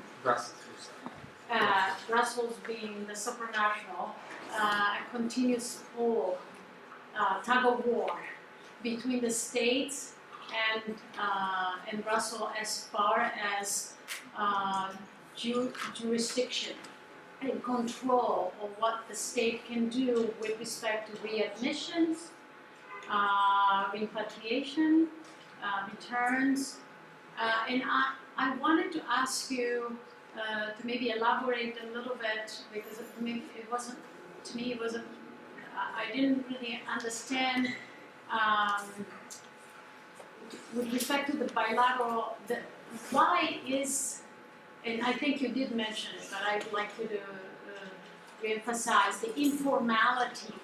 Why is Brussels pushing the states to, encouraging the states to engage in an informality with third countries in these procedures, when we have heard that Brussels, and by Brussels I mean the EU, is all about the rule of law, is all about the legalistic imprint in different practices and policies. So, in italiano brevemente, come mai l'Unione Europea incoraggia questa informalità nelle negoziazioni? Ok. Shall we collect more questions? Yeah. And then Can I ask one brief question? I love Bernd your sort of argument about the renationalization of migration policy, if you will, border policy. I think that it is clear, again, and as you mentioned, there is a link to what Professor Cellamara was also mentioning. I just think that to a certain extent, member states never relinquished their control in this area. This is why, as you mentioned, there were several failures at the European levels with respect to a common policy, a common migration. The way I see it is the EU can only press on harmonization of procedures. It really cannot impose anything beyond standardization of procedures, because the member states will not really allow it, because when it comes to implementation, they have the upper hand. And the EU does not have the resources, adequate resources to enforce the adequate or the implementation they see fit that should happen. And then, and the issue of renationalization in migration is also being this has been also applied with respect to the foreign policy, common foreign policy. It's a theme in the EU. And Martina, I love your contributions on Greece. I don't look at high tech and technology, but I know it's a whole work by scholars. But I like the fact that it's not an argument only about the tension, but it's how the narrative is portrayed by Europe, that it's for the safety of the migrants, which is kind of ironic. So I think that this is a whole area that needs to be explored, and maybe even on this side of the Adriatic.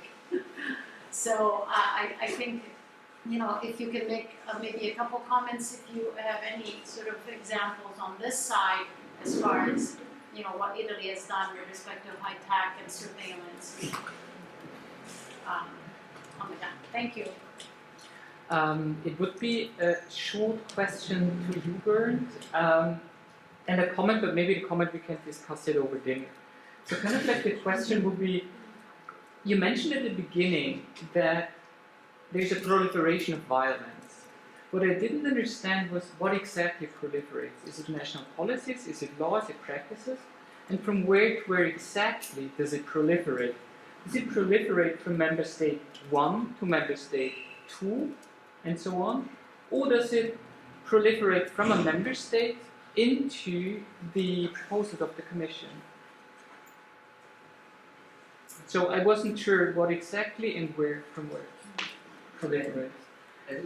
The argument is basically you have I have, or the comment would be, I have a different reading of the history of the evolution of the abolition of border control and the related policies, but again, let's discuss this over dinner. This will be a long day. Any other comment or questions? If you don't mind, I would add my comments to these. Just briefly, Bernd, on your presentation, you said at certain point that the crisis was an argument, that a tool, calling to crisis, a tool for the Commission to try to move forward the project of Europeanizing the border control policies. My question is, because I see crisis also as a tool for member states to retain powers. We were mentioning the clause in the Schengen border codes here. When there is a threat to internal policy or public security, the crisis clause of the Schengen border codes is the very clause that makes member states able to reinstate border controls and regain power. So, crisis is a tool also. It's a quintessential sovereign tool, I would say, for the national state to regain control. Probably, I don't know. Maybe I would say it's an emergency, but yes. Yeah. And Martina, sorry, I don't know if you can hear me. Well, really, very interesting presentation. It's amazing how similar the situation is in refugee camps here, also when it comes to the use of technology. You may be aware of the fact that we have these big reception centers here with refugees having badges. Okay, they had to switch badges to get into. Again, the issue is controlling more who gets into, not who gets out from the camp. But interestingly, they share badges because simply the police and the military, they doesn't check the faces in the badges. I had the comments in my footnote. Someone saying, "Oh, they look all the same. We don't check who is getting in. As long as they carry on the bench, they can get into it." So you basically, if you are black, you can get into the camp easily. If you are white, you need to ask permission to the prefectura. You need to go through a lot of complications just to set foot within the camp. But my question for you is, Martina, how the approval of according to your knowledge of the field, in Greece especially, because Bari has a different position geographically, it's not comparable to Lampedusa, for instance. How the approval of the pre-entry screening proposal would change the picture in Greece? What do you see? What may be the implications of that regulation?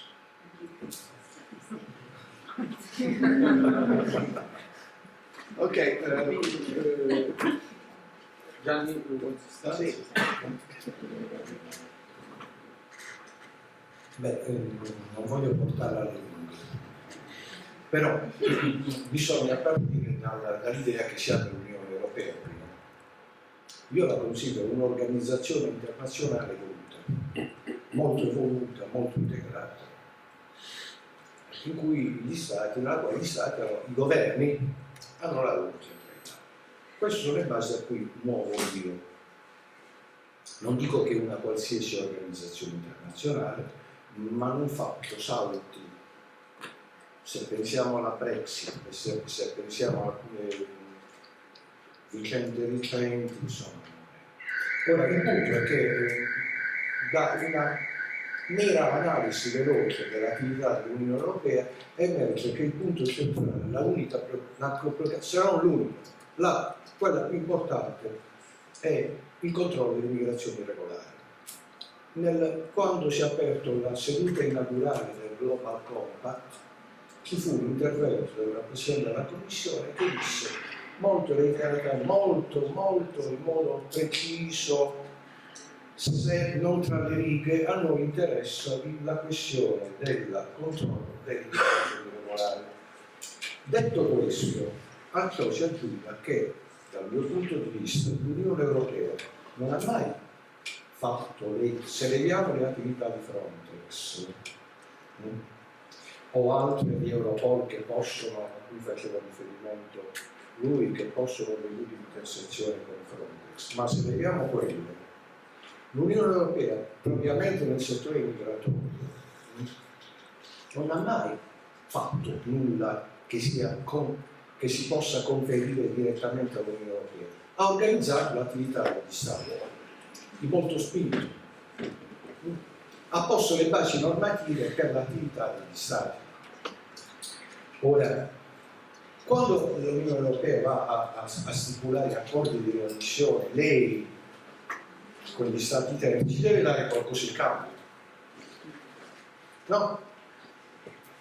Con gli Stati balcanici ha funzionato i visti, voi stipulate accordi di riammissione, io rendo facile l'ingresso dei cittadini che vengono dai Balcani, con altri Stati non funziona, col Marocco stanno lì da quanti anni? Eppure il Marocco, no.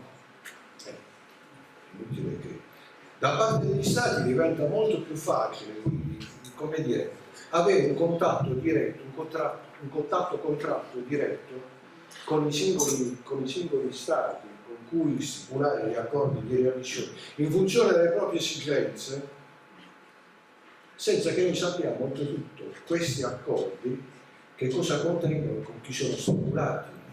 Con chi sono stipulati? Con i governi o con altre entità? La Commissione questo, l'Unione non potrebbe farlo.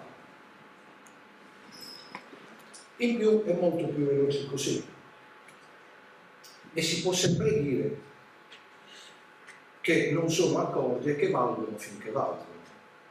Dal punto di vista tecnico non sono accordi, valgono finché valgono. Se qualcuno li viola non ha commesso un illecito internazionale.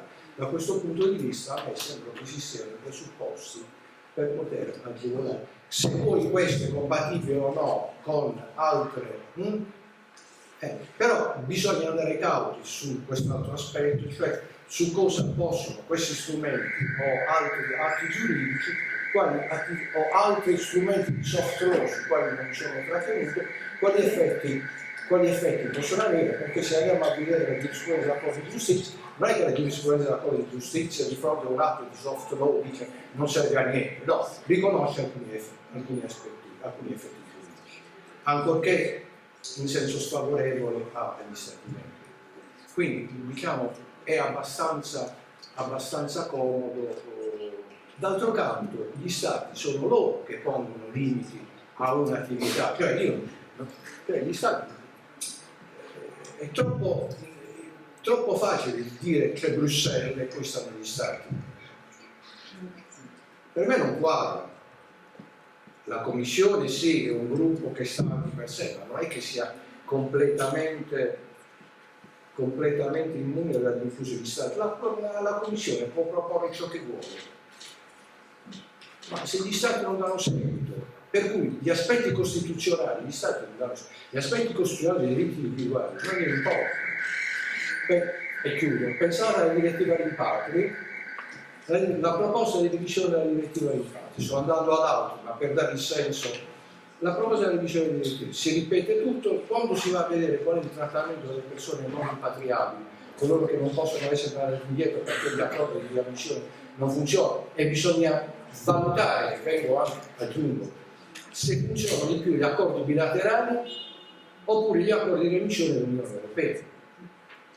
In un articolo sulla European Migration Law si contestava il funzionamento degli accordi, si ponevano dubbi dal punto di vista quantitativo. Io non sono uno studioso, non sono un sociologo, uno studioso di statistica, di numeri e di proiezione, non ne capisco nulla, però in quell'articolo si faceva capire che poi tutto sommato tutta questa paura per gli accordi di riammissione dell'Unione non ci dovrebbe essere, visto che non funziona. Allora, questi accordi non funzionano, non possono funzionare, le persone non possono essere rimpatriate, ma quanto al profilo del trattamento delle persone, aspetto costituzionale, che tocca i principi,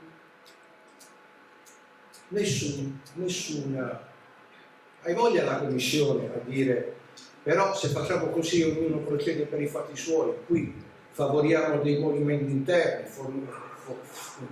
favoriamo una specie di forum shopping, ognuno si trova lo Stato, no? Che più gli conviene, dove più gli conviene. Gli Stati rispetto a questo, l'unica risposta da alcuni Stati è ma se noi ci mettiamo queste norme non facciamo altro che sollecitare l'immigrazione regolare. A questo punto la Commissione ha fatto un passo indietro, le spinte che poteva fare le ha fatto un passo indietro e sia stata quella che è la posizione degli Stati. C'è una traduzione. No, I won't translate this, that was too long. But if you don't mind, we'll let Martina answer first, and then you will have the very last word of this session. Martina. Yeah, thank you for the questions.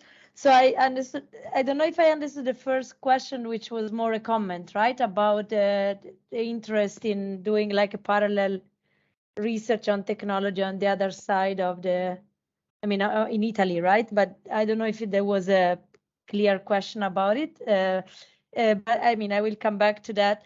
Regarding Giuseppe's question on preempt, but because I'm not a legal scholar, and I cannot even predict, even less I can predict what Greece is gonna do. But in my view, it's interesting to notice how, as I said at the beginning, some of these measures are informally already in place in Greece through this first through this temporal extension of the quarantine period that is still in place on the island, so that generates this sort of fiction of non-entry. So of non-entry in the island of Lesbos, as I said, people who land are taken inside the camp, or depending where they land, also they are kept in a more informal camp on the other side of the island, in principle for 1 week, but sometimes more. So now it's been shortened to 1 week. And until when they don't get out of the quarantine period, they are not fingerprinted, they are not identified, and they are not checked by anyone apart from Greek authorities and the Red Cross. Not even UNHCR is allowed to get inside. So there are some similarities. I don't know if it's difficult to say if the island might work as people who might be kept for around 12 months, as it has been said before, in this state of in this border procedure will never happen, because I think that at the moment the goal of the Greek government is to empty the islands, right? So they are very this is also part of, well, there are elections next year in Greece, and this is part of the political discourse that they have been able to reduce the number of people on the island, which is true. There has been a huge drop that in part is due to the pushback. So people are not counted in the statistics. They are pushed back, and they are not registered in the camps. In part is because they managed to transfer asylum seekers on the mainland. So this is what I can say, that in my view, some of these things are already in place. I don't know about deportations, because at the moment Turkey is still resisting to have deportation to Turkey on the basis of the EU-Turkey deal since when COVID started. And now there are new agreements, so renew agreement with Bangladesh and Pakistan, but have not been fully finalized yet, because what is at stake is also migrant workers visa scheme. So at the moment there is, I think it's quite interesting that Greece is for the first time, I would say, pushing for integrating refugees in the labor market. That never happened before, because of labor shortage due to the Albanians who do not want to work to pick up fruit anymore, so they ask for more money. So I think that also how this bilateral agreement will work in the future, I don't know. So I don't know how easy it will be for Greece. And about, I don't know, Giuseppe, I don't know if I understood the first part of your question about data exchange. I didn't hear what you said. I didn't say anything about that. I thought it was about like data exchange in Italy at the entry. Sorry, so I misunderstood because it was about the procedure for entering refugee camps in Italy. Okay, sorry, because the audio is not very good. Okay, yeah, and low tech procedures. I mean, actually, formally high tech, but then low working. yeah. Sorry, because the audio is not very good. And I don't know if I understood the question from the audience. There was the comment about Italy. I mean, doing similar research in Italy. Yeah, I agree. I think that in Greece there are more of this, the European Union, because it's more EU dependent, right? Greece than Italy. I've found this fertile terrain to sell this and to implement these technologies. So it's not really the same. Or even if, as I said, many of these do not work at all. But I think there is a difference with Italy. So I mean, there are definitely more technological or the digitalization of the asylum procedure is much more advanced in Greece than in Italy. Thank you, Martina. And then the last word.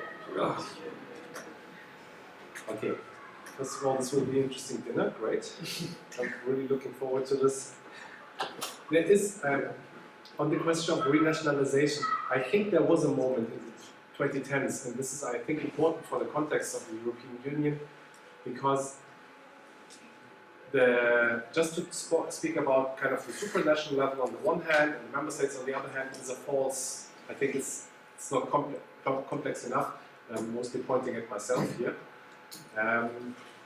Because I think what happened in the 2010s is that there was significant appetite of certain member states to coerce other member states to do specific things through the European Union.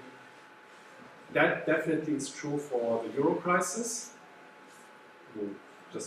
Martina just invoked Greece. But I think this is also true in the crisis of Schengen. This is a moment that comes up because suddenly there is distrust between the member states. So we see this in the Italian-French border affair of 2011, and then it kind of starts spreading, and you have kind of a cascade of measures that are being discussed within the Schengen system of what can be done. So there is this, in 2013, the so-called nuclear option is introduced into the Schengen border concept. A member state, and at that time everybody was thinking of Greece and Italy, can be excluded from the Schengen zone if they do not secure their border properly. So there is a mechanism of enforcement in there, right? The Commission would have liked to have taken it for herself, it went to the Council, but there is something of enforcement that happened, and this is because there was a fractioning of the member states who in the 2000s were still very, very clear that we're not passing away any competence. We're not giving away any competences. So this, I think, but this is only understandable in this double crisis that the European Union is undergoing, and that kind of left deep traces in its political system. The crisis question, yes. So this feasibility study I mentioned, it is really interesting because I think this is where the term hotspot situation, so what it's coined, right? It argues that in a hotspot situation, a transfer of competences is called for. So I also had kind of a very Carl Schmittchen moment when I was reading this, because it kind of feels like if you can define the crisis, you become sovereign. Whatever that means in the European level, but it's temporarily restricted, all this, but yes, it felt like he or she who can define the crisis is the sovereign in that moment. So I think this kind of applied in 2015 very strongly, but since then, I think the member states have, so your question is absolutely right. I think this game can be played by many people by now.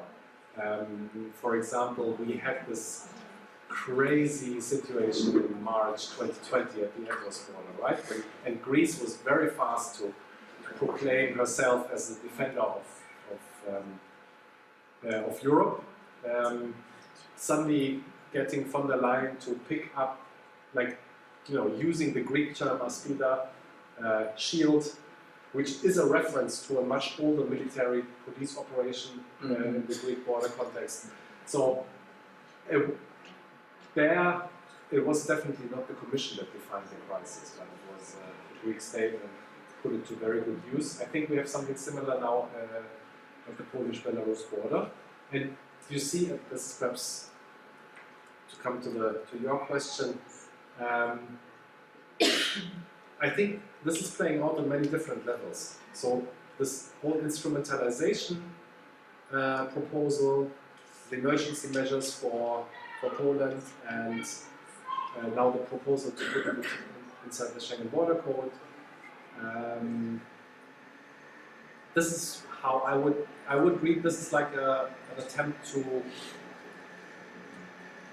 proliferate the violence into the legislation. But I think when I said it, what I wanted to express is that definitely, I'm not saying, because for me it is important to say that this violence had never gone, right? It is something that had existed throughout the years. So we know that, Evros has a history of 30 years at least, from what we can understand, of pushbacks. It's not something that has happened in the last 2 or 3 years. It happened in the 2000s, and we have found cases of pushbacks in the late 80s, even, because there is a long history of irregular migration in Evros. There is not so long, but there is a specific history of pushbacks in the Aegean Sea, which goes back to the 2000s and which has been stopped for a couple of years. So when I say proliferation, I mean, first of all, it's not a reappearance, but it's something that picks up in quantity and in quality at the same time. And I also think that it has spread from member state to member state because suddenly it seems you can get away with it, right? 5 years ago or 10 years ago, I was sure that, and this is actually a practice we're engaged with, right? If you document violence, if you document pushbacks at the borders, sooner or later somebody will step in. First civil society, at some stage National Ministry of Interiors or the Commission, and this practice will be put to an end. This does not work anymore today, right? We have too much evidence of violence at the borders. It's too much documented. I don't know if you know the volumes of the border violence monitoring networks. They're books like this. It's undisputable, but there is no court in a large sense where this evidence can be entered. And I think this creates precisely the argument for other member states to say, okay, we can get away with it. There is no infringement procedure coming. And this is why. This is what I wanted to refer to with the proliferation. You are right that I guess it needs to be sharpened a little bit in what ways it's moving and spreading and transforming. And I'm very curious about the abolition of internal border controls. So thank you very much. Okay, thank you. It has been an amazing panel. I'm really happy. Hopefully they are not closing us within the building, so we have 5 minutes to get out before we get ring the alarm. Thank you. Thank you.